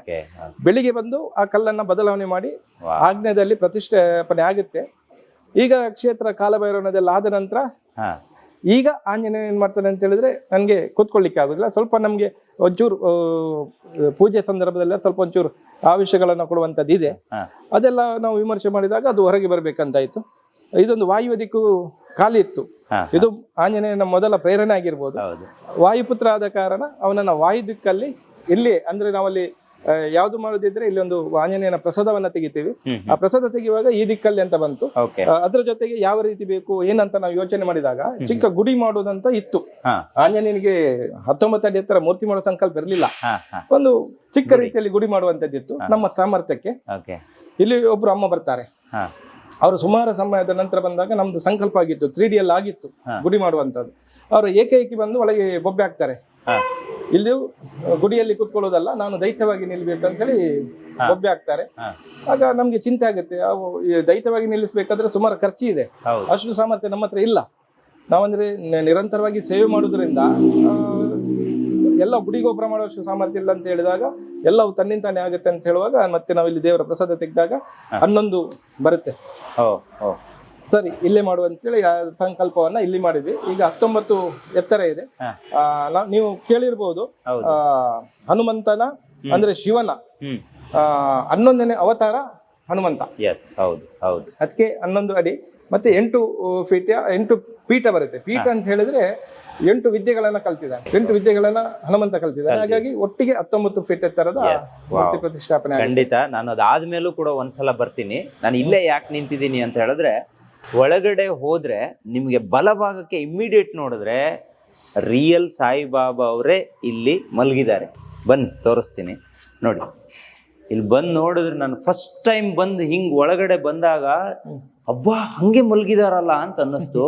ಏನ್ ಚಮತ್ಕಾರ ಇದು, ಇದು ಇದು ರಿಯಲ್ ಈ ತರನೇ ಮಾಡ್ಬೇಕು ಅಂತ ಯಾಕೆ ಅನ್ನಿಸ್ತು? ಯಾಕಂದ್ರೆ ನಾನಿಲ್ಲಿ ಪಾದವನ್ನು ಸ್ಪರ್ಶ ಮಾಡಿ ನೋಡಿದೆ, ಸೇಮ್ ನಮ್ಮ ಪಾದ ಮುಟ್ಟಿದಾಗ ನಮ್ಗೆ ಏನ್ ಫೀಲ್ ಆಗುತ್ತೆ ಅದೇ ರೀತಿ ಆಗ್ತಾ ಇದೆ. ಕೂದಲಿರ್ಬೋದು ಅಥವಾ ನಮ್ಮ ಪಾದದ ಚರ್ಮ ನಾವು ನಮ್ಮ ಕೈಗೆ ತಗಲಿದಾಗ ನಮ್ಗೆ ಹೆಂಗ್ ಫೀಲ್ ಆಗುತ್ತೆ ಅದೇ ರೀತಿ ಆಗ್ತಾ ಇದೆ.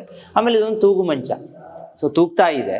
ಸೊ ಒಳಗ್ ಬಂದು ಬಲಭಾಗಕ್ಕೆ ನೋಡಿದ್ರೆ ಸಾಯಿಬಾಬಾ ಅವರೇ ಮಲಗಿದಾರೇನೋ ಅಂತ ಅನ್ಸುತ್ತೆ. ನೋಡಿ, ನಿಮ್ಗೂ ಕೂಡ ಅನ್ನಿಸ್ತಿರ್ಬಹುದು. ಏನಿದ್ರ ವಿಶೇಷ ಏನಂತ ಹೇಳಿದ್ರೆ, ಒಂದು ಹೊರ ಜಿಲ್ಲೆಯಿಂದ ನಮ್ಮ ಉಡುಪಿಗೆ ಬಂದಂತ ಒಬ್ರು ಕೆಲಸಗಾರರು, ಅವರು ಉಡುಪಿಗೆ ಬರುವಾಗ ಅವ್ರ ಹತ್ರ ಏನಿರ್ಲಿಲ್ಲ, ಅಷ್ಟು ಅಂತಸ್ತೇನಿಲ್ಲ. ಅವರು ಯಾರಾದ್ರೂ ಸಂಪರ್ಕದ ನಂತರ ಇಲ್ಲಿಗೆ ಬರ್ತಾರೆ. ಇಲ್ಲಿ ಬಂದ ನಂತರ ಏನಾಗುತ್ತೆ, ಅವರು ವ್ಯಾವಹಾರಿಕವಾಗಿ ತುಂಬಾ ದೊಡ್ಡ ರೀತಿಯಲ್ಲಿ ಬೆಳೀತಾರೆ. ಸುಮಾರು ಒಂದು 20-30 ಟ್ರ್ಯಾಕ್ಟರ್ ಹಾಕ್ತಾರೆ, ಒಂದು 8 JCB ಗಳನ್ನ ಹಾಕ್ತಾರೆ. ಈ ರೀತಿ ಬೆಳವಣಿಗೆ ಆಗುತ್ತೆ ಇಲ್ಲಿ ಬಂದ ನಂತರ. ಹಾಗೆ ಅವ್ರಿಗೆ ಹೇಗಾಗ್ತಿತ್ತು ಅಂತ ಹೇಳಿದ್ರೆ, ಅವರಿಗೆ ಕನಸಲ್ಲಿ ಬಂದು ಬಾಬಾ ಮಲಗಿದಂತ ರೂಪ ಕಾಣ್ತಿತ್ತು. ಅವರಿಗೆ ಕನಸಲ್ಲಿ ಬರುತ್ತೆ, ಕಡೆಗೆ ಹೇಳ್ತೀನಿ ನಾವು ಚಿಕ್ಕದೊಂದು ರೀತಿಯಲ್ಲಿ ಮಾಡುವ, ನಿಮ್ಮ ಮನೆಯಲ್ಲೇ ಸ್ಥಾಪನೆ ಮಾಡಿ. ಇಲ್ಲ ಇಲ್ಲ ನಮ್ಗೆ ಇಲ್ಲೇ ಮಾಡ್ಬೇಕಂತ ಹೇಳ್ತಾರೆ. ಮತ್ತೆ ನಾನು ಅದರ ಬಗ್ಗೆ ನೋಡ್ತೀನಿ ಯಾವ ರೀತಿ ಇದು ಮಾಡ್ಬೋದು, ಎಲ್ಲ ಸೀಸನ್ನಿಗೆ ಹೊಂದಾಣಿಕೆ ಆಗುವಂತದ್ದು ಬೇಕು. ಆಗ ಸಿಲಿಕಾನ್ ಅಂತ ಬಂತು. ಈ ಸಿಲಿಕಾನ್ ನಲ್ಲಿ ಈ ಮೂರ್ತಿಯನ್ನ ಮಾಡ್ತೀವಿ, ಆ ದಾನಿಗಳ ಮುಖೇನ ಈ ಮೂರ್ತಿ ಆಗುತ್ತೆ. ಇವತ್ತೇನಾಗಿದೆ ಅಂತ ಹೇಳಿದ್ರೆ, ಈ ಕ್ಷೇತ್ರಕ್ಕೆ ಬಂದವರಿಗೆ ಬಾಬಾ ಇಲ್ಲೇ ಇದ್ದಾರೆ ಅಂತೇಳಿ ಅವರು ಇಲ್ಲಿ ಕೂತ್ಕೊಳ್ಳುವಂಥದ್ದು.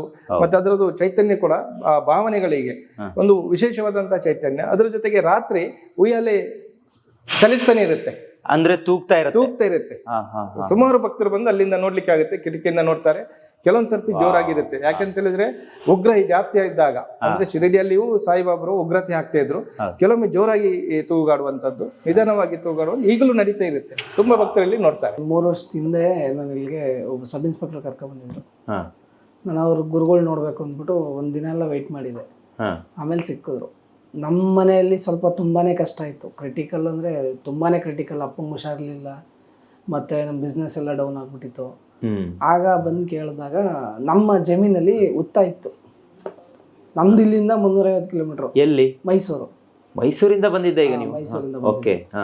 ಅಲ್ಲಿ ನಮ್ಮ ಜಮೀನಲ್ಲಿ ಉತ್ತಾ ಇದ್ದಿದ್ದ ನಮ್ಮ ಜಮೀನು ಸೇಲ್ ಮಾಡಿಬಿಟ್ಟಿದ್ವಿ, ಅವ್ರು ಹೊಡೆದಾಕ್ಬಿಟ್ಟಿದ್ರು. ಆಗ ದೋಷ ಇದೆ ನಿಮಗೆ ಅಂತ ಹೇಳಿದ್ರು. ಪರಿಹಾರ ಕೇಳಿದ್ವಿ. ನಾವು ನಿಮ್ಮ ಮನೆಗೆ ಬರ್ತೀನಿ ಅಂತ ಅಂದರು. ನಮ್ಮ ಮನೆಗೆ ಬಂದರು, ಎಲ್ಲನೂ ನೋಡಿದ್ರು. ಆಮೇಲೆ ಒಂದು ಸನ್ನಿಧಾನ ಮಾಡಬೇಕು ನೀವು ನಾಗಬನವ ಅಂತ ಹೇಳಿದ್ರು. ನಾನು 1 ವರ್ಷ ನೆಗ್ಲೆಕ್ಟ್ ಮಾಡಿಬಿಟ್ಟೆ, ಮಾಡಲಿಲ್ಲ ಅದು ಇದು ಅಂದ್ಬಿಟ್ಟು. ಆ ನಂತರ ಮತ್ತೆ ತೀರಾ ಕ್ರಿಟಿಕಲ್ ಆದಮೇಲೆ ನಮ್ಮಪ್ಪ, ನಾನು, ನಮ್ಮಮ್ಮ ಎಲ್ಲ ಬಂದ್ವಿ. ಆಗ ಒಂದೇ 1 ತಿಂಗಳಲ್ಲಿ ದೇವಸ್ಥಾನ ಮಾಡಿ ಪ್ರತಿಷ್ಠಾಪನೆ ಮಾಡಿಸಿ ಗುರುಗಳೇ ಇವತ್ತಿಗೆ ನಾವೊಂದು ಮನುಷ್ಯರಾಗಿ ಉಳ್ಕೊಂಡಿದ್ವಿ ಇವ್ರ ಕಡೆಯಿಂದ. ಆದ್ರಿಂದ ನಮ್ಗೆ ನಾವು ಏನೇ ಒಂದು ಈಗ ಏನೇ ಒಂದು ಕೆಲಸ ಮಾಡ್ಬೇಕಾದ್ರೂ ಅವ್ರ ಮಾರ್ಗದರ್ಶನದಲ್ಲೇ ಮಾಡೋದು. ಅಷ್ಟು ಬದಲಾವಣೆ ಅಂತೂ ಆಗೈತೆ. ತುಂಬಾ ಜನಕ್ಕೆ ಒಳ್ಳೇದಾಗೈತೆ. ನನ್ನ ಅಭಿಪ್ರಾಯ ಏನು ಅಂದ್ರೆ ನನ್ಗೆ ಏನಾರ ತುಂಬಾ ಕ್ರಿಟಿಕಲ್ ಆದಾಗ ನಾನು ಇಲ್ಲಿ ಬಂದು ಹೋಗ್ತೀನಿ. ಇಲ್ಲಿ ಬಂದು ಹೋದ್ರೆ ನನ್ಗೊಂದು ಸಮಾಧಾನ. ಇಲ್ಲಿ ಒಂದು ಶ್ವಾನ ಕೂಡ ಇದೆ. ನಾನು ಬಂದಾಗ ಅಲ್ಲಿ ಮುಂಭಾಗ ಅದು ಮಲ್ಗಿತ್ತು ಆಕ್ಚುಲಿ. ಈಗ ಒಳಗಡೆ ಬಂದಿದೆ. ರಾತ್ರಿ ಇಡೀ ಅದು ಈ ಒಂದು ಪ್ರದೇಶವನ್ನ ಕಾಯುತ್ತೆ ಅಂತ. ಅದೇನ್ ಬಂದು ಸೇರಿದ್ದ ಹೇಗೆ? ಇದು ಈ ಮಂದಿರವನ್ನ ನಿರ್ಮಾಣ ಮಾಡುವಾಗ ಇಲ್ಲಿ ರಸ್ತೆ ಪಕ್ಕ ಇದ್ದ ಕಾರಣ ಇಲ್ಲಿ ಯಾರಾದ್ರೂ ಒಂದು ಸೆಕ್ಯೂರಿಟಿ ಬೇಕಂತ ಯೋಚನೆ ಮಾಡಿದೆ. ಎಲ್ಲ ಮಾತುಕತೆ ಆಗಿತ್ತು, ಅವರಿಗೆ ಮಾತುಕತೆ ಆಗಿತ್ತು. ಅದಾದ ಒಂದು 2-3 ದಿನಕ್ಕೆ ಇವು ಬಂದಿದ್ದಾನೆ. ಇವು ಬಂದ ನಂತರ ಸೆಕ್ಯೂರಿಟಿ ಬೇಡ ಅಂತ ಹೇಳಿದ್ವಿ. ಸಾಯಿಬಾಬಾ ಮಂದಿರದಲ್ಲಿ ನಾರ್ಮಲಿ ಎಲ್ಲಾ ಕಡೆನೂ ಶ್ವಾನ ಇದ್ದೇ ಇರುತ್ತೆ. ಇಲ್ಲೂ ಕೂಡ ಇದೆ ಅಂದ್ರೆ ಬಂದಂತ ಶ್ವಾನ. ಇದು ಬಂದ ನಂತರ ಸೆಕ್ಯೂರಿಟಿ ಇಲ್ಲ. ಈ ಕ್ಷೇತ್ರವನ್ನ ಇವತ್ತು ರಾತ್ರಿ ಪೂರ್ಣ ಒಂದು ಸೂಜಿ ಬಿದ್ರು ಓಡ್ತಾನೆ. ಈಗ ನೋಡಿ, ಈಗ ಮಲಗಿದ್ದಾನೆ. ಈಗ ಏನ್ ತಿರ್ತಿಲ್ಲ, ನೀವು ನೋಡಿದ್ರೆ ಈಗ ಅದಕ್ಕೆ ಕೂಡುದಿಲ್ಲ ಅಂತ ಇದೆ. ಅದು ರಾತ್ರಿ ಮಾತ್ರ 7 ಗಂಟೆ ನಂತರ ಬೆಳಿಗ್ಗೆ ತನಕ ಸುತ್ತಾಡ್ತಾನೆ ಇರ್ತಾನೆ. ನೀವು ದೇಶವ್ಯಾಪಿ ಸುತ್ತುತ್ತೀರಿ. 108 ದಿನ ಏನೋ ದೇಶ ಕಲ್ಯಾಣಕ್ಕೋಸ್ಕರ ಸೈನಿಕರಿಗೆ ಒಳ್ಳೇದಾಗ್ಬೇಕು, ನಮ್ಮ ದೇಶಕ್ಕೆ ಒಳ್ಳೇದಾಗ್ಬೇಕು, ಅವರ ಹೆಸರಲ್ಲೇ ಪೂಜೆಗಳನ್ನ ಮಾಡ್ತೀರಿ. ದೇಶದ ನಾನಾ ಕಡೆ 108 ದಿನ ವಿವಿಧ ಕ್ಷೇತ್ರಗಳಿಗೆ ಹೋಗಿ ಪೂಜೆಯನ್ನು ಕೂಡ ಮಾಡ್ತೀರಿ ಅನ್ನೋಂಥದ್ದು ಗೊತ್ತಾಯ್ತು. ಅದ್ರ ಜೊತೆಗೆ ಅಯೋಧ್ಯೆ ರಾಮ ಮಂದಿರ ಆಗುವಾಗ ನಿಮ್ಗೂ ಕೂಡ ಆಹ್ವಾನ ಇತ್ತು, ನೀವು ಅಲ್ಲಿಗೆ ಹೋಗಿದ್ದೀರಿ. ಅದರ ಒಂದು ಬಟ್ಟೆಯನ್ನು ಕೂಡ ಎತ್ತಿಟ್ಟಿರುವಂತಹದ್ದು ಇವತ್ತಿಗೂ ಕೂಡ ಇಲ್ಲಿ ಕಾಣಬಹುದು ಅಂತ. ಅದು ಎಲ್ಲಿದೆ? ಅದು ನೋಡಿ, ಇಲ್ಲಿ ನೀವು ನೋಡ್ಬೋದು. ಇದು ಬಹಳ ಒಂದು ವಿಶೇಷವಾದಂತಹ ಗಳಿಗೆ. ಯಾವತ್ತೂ ನಾನು ಅದು ಮರಿಲಿಕ್ಕೆ ಸಾಧ್ಯ ಇಲ್ಲ. ಇನ್ನು ನಂದು ಎಷ್ಟು ಜನ್ಮ ಇದ್ರು ಮರಿಲಿಕ್ಕೆ ಸಾಧ್ಯ ಇಲ್ಲ ಅಂತ ಒಂದು ಅವಕಾಶವನ್ನ ನನ್ಗೆ ದೇವರು ಮಾಡಿಕೊಟ್ಟಿದ್ರು. ಅದು ರಾಮನ ಆ ಪ್ರತಿಷ್ಠೆಯ ಸಂದರ್ಭದಲ್ಲಿ ಆ ಭೂಮಿಯಲ್ಲಿದ್ದೆ ನಾನು. ಆಗ ಇಡೀ ವಿಶ್ವದ ದೃಷ್ಟಿ ಆ ಭೂಮಿಗಿತ್ತು. ದೃಷ್ಟಿ ಇದೆ ಅಂತ ಹೇಳಿದ್ರೆ ಅಲ್ಲಿ ಒಂದು ವೈಬ್ ಇರುತ್ತೆ, ಕಂಪನಿ ಇರುತ್ತೆ. ಅದು ನನ್ಗೆ ಅನುಭವ ಆಗಿದೆ. ಅಲ್ಲಿಂದ ನಾನು ಏನ್ ಮಾಡಿದೆ ಅಂತ ಹೇಳಿದ್ರೆ, ಆ ಬಟ್ಟೆಯನ್ನ ಇವತ್ತಿಗೂ ಒಗಿಲಿಲ್ಲ. ಅದೇ ದಿನ ಮಡಿಚಿಟ್ಟಿದ್ದೀನಿ. ಅದನ್ನ ಒಳ್ಳೆ ರೀತಿಯಲ್ಲಿ ಇಟ್ಟಿದ್ದೀನಿ. ಇದರಲ್ಲಿ ಒಂದು ವೈಬ್ ಈಗಲೂ ಗೊತ್ತಾಗುತ್ತೆ. ಯಾವ ರೀತಿ ನಾವಲ್ಲಿ ಅದನ್ನ ಅನುಭವಿಸಿದೇವ, ಅದು ಅನುಭವ ಈಗಲೂ ಇದರಲ್ಲಿ ಇದೆ. ಎಸ್, ನಾರ್ಮಲಿ ನಾವು ಸಾಯಿಬಾಬಾನ ಮಂದಿರಕ್ಕೆ ಹೋದ್ರೆ ನಮ್ಗೆ ಸಾಯಿಬಾಬಾ ಕೂತಿರುವಂತಹ ಒಂದು ಪುತ್ಥಳಿ ಸಿಗುತ್ತೆ. ಆದ್ರೆ ಈ ರೀತಿ 2 ಪುತ್ಥಳಿ ಇರಬಹುದು, ಅಥವಾ ಈ ಭಂಗಿಯಲ್ಲಿ ಕುಳಿತಿರೋದನ್ನ ನಾನು ಇದೇ ಮೊದಲ ಬಾರಿಗೆ, ಅಂದ್ರೆ ನೀವು ಹೇಳಿದ್ರಿ, ನನ್ನ ಇಲ್ಲಿ ಒಳಗಡೆ ಬಂದಾಗ ಗುರುಗಳು ನನ್ಗೆ ಹೇಳಿದ್ದು, ಇದನ್ನ ನೀವು ಫೀಲ್ ಮಾಡ್ಬೋದು, ಟಚ್ ಮಾಡ್ಬೋದು. ಜೊತೆಗೆ ಸಾಯಿಬಾಬಾನ ಕಿವಿಯಲ್ಲಿ ನಾವು ಏನ್ ಬೇಕಾದ್ರೂ ಹೇಳ್ಬಹುದು, ಅದು ಕೂಡ ಸಾಯಿಬಾಬಾ ಕೇಳಿಸ್ಕೊಂಡು ಅದಕ್ಕೊಂದು ಪರಿಹಾರ ಸಿಗುತ್ತೆ ಅಂತ. ಅಂದ್ರೆ ಇದನ್ನ ಯಾವ ಕಾರಣಕ್ಕೆ ಈ ಒಂದು ಆಂಗಲ್ ಮಾಡಿರೋದು ಅಂತ ನೋಡಿ. ಇಲ್ಲಿ 1000 ಭಕ್ತರು ಬರ್ತಾ ಇದ್ರು. ನಮ್ಮ ಹತ್ರ ಶಕ್ತಿ ಇಲ್ಲ, ಶಕ್ತಿ ಇರೋದು ದೇವ್ರ ಹತ್ರ, ಗುರುಗಳ ಹತ್ರ. ಆಗ ಅವರ ಸಮಸ್ಯೆಗೆ ಪರಿಹಾರ ಕೊಡುವಷ್ಟು ಸಾಮರ್ಥ್ಯ ನನ್ನ ಹತ್ರ ಇಲ್ಲ. ಆಗ ನಾನು ಈ ಮಂದಿರವನ್ನ ಮಾಡುವಾಗ ಬಾಬನ ಹತ್ರ ಕೇಳ್ತಾ ಇದ್ದದ್ದು ಇಷ್ಟೇ: ಬಾಬಾ, ಬಂದ ಭಕ್ತರಿಗೆ ಧೈರ್ಯವನ್ನ ಕೊಡುವ ನನ್ನ ಹತ್ರ ಶಕ್ತಿ ಇಲ್ಲ, ಮತ್ತೆ ಎಲ್ಲ ವಿಚಾರಗಳನ್ನ ನಾನು ತೆಕೊಳ್ಳುವ ಹಾಗೇನೂ ಇಲ್ಲ. ಏನ್ ಮಾಡ್ಬೋದು ಅಂತ ಯೋಚನೆ ಮಾಡಿದಾಗ ಈ ಭಂಗಿಯನ್ನ ನನಗೆ ಅವರು ತೋರಿಸಿದ್ರು. ಈ ಭಂಗಿಯಲ್ಲಿ ಅಂತ ಹೇಳಿದ್ರೆ ಇದು ಮೊದಲ ಬಾರಿಗೆ ಕೆತ್ತನೆ ಆಗಿದೆ. ಇದು ರಾಜಸ್ಥಾನದಲ್ಲಿ ಕೆತ್ತನೆ ಆಗಿದೆ. ದೇಶದಲ್ಲೇ ಮೊದಲನೇ ಕೆತ್ತನೆ ಇದು. ಇದು ಫೈಬರ್ ಇದು ಮಾಡಿದ್ದಾರೆ. ಬಟ್ ಮಾರ್ಬಲ್ ಅಲ್ಲಿ ಈ ಭಂಗಿ ಅಂದ್ರೆ ಇದು ನೀವು ನೋಡಿರ್ಬೋದು. ಈ ಮೂರ್ತಿಯನ್ನ ನಿಮ್ಗೆ ನೋಡಿದ್ರೆ ಗೊತ್ತಾಗುತ್ತೆ, ನಿಮ್ಗೆ ಅದು ಫೀಲ್ ಆಗುತ್ತೆ. ಯಾರಾದ್ರೂ ಬಂದಾಗ ಅವರ ಕಿವಿಗೆ ಮಾತಾಡುವ ರೀತಿಯಲ್ಲಿ ಈ ಕುತ್ತಿಗೆಯನ್ನ ಇಷ್ಟು ಬಗ್ಗಿಸಬೇಕು, ದೇಹವನ್ನ ಇಷ್ಟು ಬಗ್ಗಿಸಬೇಕು. ಇದು ಅವರ ಹತ್ರ ಡೈ ಇರ್ಲಿಲ್ಲ. ಆಗ ಅವ್ರೇನ್ ಮಾಡಿದ್ರು, ನನ್ನನ್ನ ಇದೇ ಭಂಗಿಯಲ್ಲಿ ಕುತ್ಕೊಳಿಸಿದ್ರು. ಅಲ್ಲಿ ನನ್ನ ಡೈಯನ್ನ ತೆಗೆದು ಈ ಮೂರ್ತಿಯನ್ನ ಕೆತ್ತನೆ ಮಾಡಿದ್ದಾರೆ. ಹಾಗಾಗಿ ಈಗಲೂ ಭಕ್ತರು ಬರ್ತಾರೆ, ಯಾರ ಹತ್ರ ಹೇಳಿಕೊಳ್ಳಿಕ್ಕೆ ಆಗದಂತ ವಿಚಾರಗಳಿರುತ್ತೆ. ಅದನ್ನ ಇಲ್ಲಿ ತುಂಬಾ ಖುಷಿಯಿಂದ ಇವರ ಹತ್ರ ಹೇಳಿಕೊಳ್ತಾರೆ. ಅವರ ನೋವುಗಳಿರುತ್ತೆ, ಇವರನ್ನ ಹಿಡಿದುಕೊಂಡು ಸ್ವಲ್ಪ ಸಂತೋಷವನ್ನ ಪಡಿತಾರೆ. ಅವರು ಸ್ವಲ್ಪ ಹೀಲ್ ಆಗ್ತಾರೆ, ಅವರಿಗೆ ಬದಲಾವಣೆ ತಕ್ಷಣ ಗೊತ್ತಾಗುತ್ತೆ. ತುಂಬಾ ಭಕ್ತರು ಬಂದು ಇದರಲ್ಲಿ ಒಬ್ರು ಏಜ್ಡ್ ಪರ್ಸನ್ ಇಲ್ಲಿಗೆ ಬರ್ತಾರೆ. ಸಾಯಿಬಾಬಾನ ದರ್ಶನ ನಿಮ್ಗೆ ಆಗಿತ್ತಾ ಅಂತ ಕೇಳಿದಾಗ ನೀವು ನನಗೊಂದು ಹೇಳಿದ್ರಿ, ಅದು CCTVಲೂ ಕೂಡ ಇಲ್ಲಿ ರೆಕಾರ್ಡ್ ಆಗಿತ್ತು. ಈ ಮಂದಿರ ಎಲ್ಲ ಸಾಯಿಬಾಬಾನ ಸಂಚಾರವನ್ನು ನೀವು ಹೆಂಗ್ ಗಮನಿಸಿದ್ರಿ? ಯಾರೆಲ್ಲ ಬಂದಿದ್ದಾರೆ ಇಲ್ಲಿ? ಇಲ್ಲಿ ಸಾವಿರಾರು ಸಾಧು ಸಂತರು ಬಂದಿದ್ದಾರೆ. ಇವತ್ತಿಗೂ ಬರ್ತಾ ಇದ್ದಾರೆ. ಪ್ರತಿನಿತ್ಯ ಇಲ್ಲಿ ಬಂದಾಗೆ ಸಾಧು ಸಂತರು ಎಲ್ಲಿ ಬಂದ್ರು ಇಲ್ಲಿ ಬರದೆ ಹೋಗುದಿಲ್ಲ. ಇವತ್ತಿಗೂ ಅಂದ್ರೆ ಇಲ್ಲಿ ಊಟ ಇರುತ್ತೆ, ಊಟ ಇರುತ್ತೆ, ಪ್ರತಿನಿತ್ಯ ಊಟ ಇರುತ್ತೆ, ಉಳ್ಕೊಳ್ಳಿಕ್ಕೆ ವ್ಯವಸ್ಥೆ ಇದೆ, ಉಳ್ಕೊಳ್ಳಿಕ್ಕೆ ವ್ಯವಸ್ಥೆ ಇದೆ. ಅವರಿಗೆ ಬೇಕಾಗುವ ಗೌರವವನ್ನ ನಾವು ಇಲ್ಲಿ ಕೊಡ್ತೇವೆ. ಯಾರಾದ್ರೂ ಈ ವಿಡಿಯೋ ನೋಡ್ತಾ ಇದ್ರು ಕೂಡ ಒಂದ್ಸಲ ವಿಸಿಟ್ ಮಾಡಬಹುದು, ಬರಬಹುದು. ಖಂಡಿತ ಯಾರು ಬಂದ್ರು ಅದು ಆ ಸಂದರ್ಭಕ್ಕೆ ಬರ್ತಾರೆ. ಅದು ಕೂಡ ವಿಶೇಷ ಅಂತ ಹೇಳಿದ್ರೆ ನಾವು ಕರಿಬೇಕಾಗಿಲ್ಲ. ಇಲ್ಲಿ ಏನೊಂದು ಸಂದರ್ಭ ಇರುತ್ತದೆ, ಆ ಸಂದರ್ಭಕ್ಕೆ ಸರಿಯಾಗಿ ಅವ್ರು ಬರ್ತಾರೆ. ಹಾಗಾಗಿ ಪ್ರತಿ ಬಾರಿ ಸಾಯಿಬಾಬಾನ ಇರುವಿಕೆ ನಿಮ್ಗೆ ಹೆಂಗ್ ಗೋಚರಿಸ್ತು ನೋಡಿ. ಒಮ್ಮೆ ಹೇಗೆ ಆಯ್ತು ಅಂತ ಹೇಳಿದ್ರೆ, ಇದು ಮಂದಿರ ಪ್ರಥಮದಲ್ಲಿ ಆದ ತಕ್ಷಣಕ್ಕೆ ಲಾಕ್ ಡೌನ್ ಇತ್ತು, ಕೊರೋನಾ ಇತ್ತು. ಆ ಸಂದರ್ಭದಲ್ಲಿ ಯಾರು ಬರ್ಲಿಕ್ಕೆ ಸಾಧ್ಯನೇ ಇಲ್ಲ. ನಾನು ಈಗಿನೇ ಸಂಜೆ ಹೊತ್ತಲ್ಲಿ ಹೊರಗೆ ನಿಂತಿದ್ದೆ. ತಕ್ಷಣಕ್ಕೆ ಒಬ್ರು ಸನ್ಯಾಸಿ ಬರ್ತಾರೆ. ನಾನು ನೋಡ್ತಾ ನೋಡ್ತಾ ಸೀದಾ ಒಳಗೆ ಬರ್ತಾರೆ. ಬಂದು ನೀವು ನೋಡಿರ್ಬೋದು, ಸಾಯಿಬಾಬನದೊಂದು ಮುದ್ರೆ ಇದೆ. ಆ ಮುದ್ರೆಯಲ್ಲಿ ಅವರು ಬಂದು ನಿಲ್ತಾರೆ ನನ್ನ ಮುಂದೆ. ಈ ರೀತಿ ಹೇಳ್ತಾರೆ, ನಾನು ಇವತ್ತೊಂದು ದಿನ ಇಲ್ಲಿ ಇರ್ಬೋದಾ ಅಂತ ಕೇಳ್ತಾರೆ. ನನ್ಗೆ ಖಂಡಿತವಾಗಿ ಗೊತ್ತಿದೆ ದೇವರು ಯಾವ ರೂಪದಲ್ಲಿ ಬರ್ಬೋದು. ಇಲ್ಲಿ ಭಿಕ್ಷುಕ ರೂಪದಲ್ಲಿ ಬಂದದನ್ನ ನಾನು ನೋಡಿದ್ದೀನಿ. ಹಾಗಾಗಿ ಇರ್ಬೋದು, ನಿಮ್ಗೆ ಆತಿಥ್ಯವನ್ನ ನಾನು ಮಾಡ್ತೀನಿ ಅಂತೇಳಿ ಅವರ ಆತಿಥ್ಯವನ್ನ ಮಾಡ್ತೀನಿ. ಅವ್ರು ಹೇಳ್ತಾರೆ, ಬೇಡ ನಾನು ಹೊರಗಿನಿ ಮಲಗ್ತೇನೆ. ಸರಿ, ನಿಮ್ಗೆ ಬೇಕಾ ಎಲ್ಲ ವ್ಯವಸ್ಥೆಗಳನ್ನ ಮಾಡ್ತೀನಿ. ಬೆಳಿಗ್ಗೆ ಬೇಗನೆ ಎದ್ದು ಪೂಜೆ ಪುರಸ್ಕಾರಗಳನ್ನ ಮಾಡಿ ಅವರು ಇಲ್ಲಿಂದ ಹೋಗ್ತಾರೆ. ಅವತ್ತಿಂದ ಇಲ್ಲಿ ಹೊರಗೆ ಹೋದದನ್ನ ನೋಡಿದವರಿದ್ದಾರೆ, ಮತ್ತೆ ಅವರು ಕಣ್ಣಿಗೂ ಕಾಣಲಿಲ್ಲ. ಇವತ್ತಿಗೂ ನಿಗೂಢವಾಗಿ ಇದೆ. ಮತ್ತೆ ಆ ವ್ಯಕ್ತಿ, ಆ ಸ್ವಾಮಿ ಇಲ್ಲಿ ಬರಲೇ ಇಲ್ಲ. ಅಂಥದ್ದು ಅನೇಕ ಘಟನೆಗಳನ್ನ ಇಲ್ಲಿ ನಾವು ನೋಡಿದ್ವಿ. ಕೆಲವು ಸಂದರ್ಭಗಳಲ್ಲಿ ಹೇಗೆ ಆಗಿದೆ ಅಂತ ಹೇಳಿದ್ರೆ, ಇಲ್ಲಿ ಬಂದ ಭಕ್ತರು, ಇಲ್ಲಿ ನೀವು ನೋಡಿರ್ಬೋದು, ದ್ವಾರಕಮಯಿ ಅಂತ ಇದೆ, ಎತ್ತಿಗೆ ಬೀಗ ಇಲ್ಲ, ಹೊರಗಿಂದ ಬಾಗಿಲು ಓಪನ್ ಇದೆ. ಬೀಗ ಇಲ್ಲ, ಹೊರಗಿಂದಿಲ್ಲ. ಒಳಗಿಂದ ಒಂದು ಚಿಲ್ಕ ಹಾಕ್ತಿವಿ ನಾ. ಯಾರೇ ಬಂದ್ರು ಇಲ್ಲಿ ಬಂದಾಗಿದೆ ಅಂತ ಹೇಳಲಿಕ್ಕಿಲ್ಲ, ಲಾಕ್ ಮಾಡಿದ್ರ ಅಂತ ಹೇಳಲಿಕ್ಕಿಲ್ಲ. ದ್ವಾರಕಮಯಿ ತೆರೆದಿರುತ್ತೆ. ಬಾಬಾ ಹೇಳಿದ ಅದನ್ನೇ, ನನ್ನ ದ್ವಾರಕಮಯಿ ತೆರೆದಿರುತ್ತೆ, ನೀವು ಯಾವಾಗ್ಲೂ ಬರ್ಬೋದು ಅಂತೇಳಿ. ಆ ರೀತಿಯಲ್ಲಿ ಇಲ್ಲಿ ಬಂದಂತ ಭಕ್ತರನ್ನು ನಾವು ಹೆಚ್ಚಾಗಿ ಒಳಗೆ ಬಿಡ್ತೀವಿ, ಎಷ್ಟೊತ್ತು ಬಂದ್ರೆ ಬಿಡ್ತೀವಿ. ಈ ಸಂದರ್ಭದಲ್ಲಿ ಕೆಲವೊಂದು ಘಟನೆಗಳನ್ನ ಇಲ್ಲಿ ಬಂದ ಭಕ್ತರಿಗೂ ಅನುಭವ ಆದಂತದ್ದಿದೆ. ಭಕ್ತರ ಮನೆಗೆ ಹೋಗಿ ಇಲ್ಲಿ ಬರುವುದಿಲ್ಲ ಅಂತ ಹೇಳಿದವ್ರನ್ನ ಕರ್ಕೊಂಡು ಬಂದಂತೂ ಕೂಡ ಎಷ್ಟೋ ಘಟನೆಗಳನ್ನ ನಾನು ನೋಡಿದ್ವಿ. ಈ ಭಾಗ ಹನುಮಂತ ಇದ್ದಾರೆ, ಈ ಭಾಗದಲ್ಲಿ ಅಯ್ಯಪ್ಪ ಸ್ವಾಮಿ, ಗಣಪತಿ, ಸುಬ್ರಹ್ಮಣ್ಯ ಏನ್ ಇದರ ಪ್ರತಿಷ್ಠಾಪನೆ? ಈಗ ನಾನು ಸುಮಾರು 24 ವರ್ಷದಿಂದ ಶಬರಿಮಲೆ ಹೋಗ್ತಾ ಇದ್ದೇನೆ. ನನ್ನ ತಂದೆ ಸುಮಾರು ಒಂದು 32 ವರ್ಷದಿಂದ ಶಬರಿಮಲೆ ಹೋಗ್ತಿದ್ವಿ. ಆಗ ಫೋಟೋ ಇಟ್ಟು ನಾವು ಪೂಜೆ ಮಾಡ್ತಾ ಇದ್ವಿ. ಬಾರಿ ವಿಶೇಷವಾದಂತ ಪೂಜೆ ಆಗ್ತಿತ್ತು. ಆ ಫೋಟೋ ನಮ್ಗೆ ಕಡೆಗೆ ಬೇಡ, ಮೂರ್ತಿ ಮಾಡುವಂತ ಒಂದು ಸಂಕಲ್ಪದಲ್ಲಿ ಗಣಪತಿ, ಅಯ್ಯಪ್ಪ, ಸುಬ್ರಹ್ಮಣ್ಯನನ್ನ ಪ್ರತಿಷ್ಠಾಪನೆ ಒಂದೇ ಪೀಠದಲ್ಲಿ ಮಾಡಿದ್ವಿ. ಅಲ್ಲೂ ಪ್ರತಿದಿನ ಪೂಜೆ ಆಗುತ್ತೆ. ಇಲ್ಲಿ ಪ್ರತಿನಿತ್ಯ ಪೂಜೆ ಇರುತ್ತೆ. ಅಲ್ಲಿ ಹಿಂದೆ ಇರೋದು ದುರ್ಗೆ, ನಮ್ದು ಮನೆ ದೇವರು ದುರ್ಗೆ, ಮತ್ತೆ ನನ್ನ ಪ್ರೀತಿಯ ರಕ್ಷಕಿ ದುರ್ಗೆ. ಎಲ್ಲ ದರ್ಶನವೂ ಕೂಡ ಇಲ್ಲಿ ಆಗುತ್ತೆ. ದುರ್ಗೆ ಇದೆ, ಅದರ ಜೊತೆಗೆ ಸಾಯಿಬಾಬನದು ಸಂಕಲ್ಪ. ಇದು ದ್ವಾರಕಮಯಿ ಸಂಕಲ್ಪ. ಈ ಮೂರ್ತಿಯನ್ನ ನಾನು ಮನೆಯೊಳಗೆ ಪೂಜೆ ಮಾಡ್ತಿದ್ದಂತ. ಇವತ್ತು ಚಮತ್ಕಾರ ಮಾಡಿದ್ದು ಅಷ್ಟೇ ಚಿಕ್ಕ ಮೂರ್ತಿ ನೋಡಿ. ಕೆಳಭಾಗದಲ್ಲಿರುವಂತ ಚಿಕ್ಕ ಮೂರ್ತಿಯೇ ಇಷ್ಟೆಲ್ಲ ದೊಡ್ಡ ಚಮತ್ಕಾರವನ್ನ ಮಾಡಿರುವಂತ. ಇವತ್ತಿಗೂ ವಿಶೇಷ ಅಲಂಕಾರ ಆಗುತ್ತೆ. ನೀವು ಮಧ್ಯಾಹ್ನ ಕೂಡ ಊಟದ ವ್ಯವಸ್ಥೆಯನ್ನು ಮಾಡ್ತೀರಿ? ಅಂದ್ರೆ ಈಗ ನಡ್ಕೊಂಡು ಹೋಗುವವರಿಗೆ ದಾರಿ ಮಧ್ಯದಲ್ಲಿ ಕೂಡ ಊಟ ಕೊಡ್ತಾ ಇರ್ತೀರಿ? ಸಾಯಿತುತ್ತು ಅಂತ ಒಂದು ಸೇವೆ ಇದೆ. ಅದು ಪ್ರತಿನಿತ್ಯ ಇಲ್ಲಿಗೂ ಬಂದವರಿಗೆ ಅನ್ನ ಪ್ರಸಾದ ಇರುತ್ತೆ. ರಸ್ತೆಯಲ್ಲಿ ಅಸಹಾಯಕರು ಇರ್ತಾರೆ, ಅವರಿಗೆ ನಡಿಲಿಕ್ಕೆ ಆಗುದಿಲ್ಲ ಅಥವಾ ಎಲ್ಲಿ ಹೋಗ್ಲಿಕ್ಕೆ ಆಗುದಿಲ್ಲ ಅಂತ ಅಸಹಾಯಕರು ಇರ್ತಾರೆ.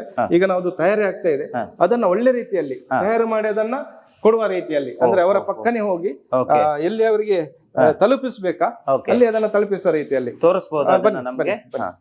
ಈಗ ಇಲ್ಲಿ ಅದರದ್ದು ಪ್ಯಾಕ್ ಆಗ್ತಿದೆ, ಹೈಜಿನಿಕ್ ಆಗಿ ಈ ರೀತಿ ಪ್ಯಾಕ್ ಆಗುತ್ತೆ. ಇದು ಫುಡ್ ಒಬ್ಬೊಬ್ಬರಿಗೆ ಒಂದೊಂದು ಕೊಟ್ಕೊಂಡು ಹೋಗ್ತೀರಾ? ಈ ಪ್ಯಾಕ್ ರೀತಿಯಲ್ಲಿ ಕೊಡ್ತೀವಿ.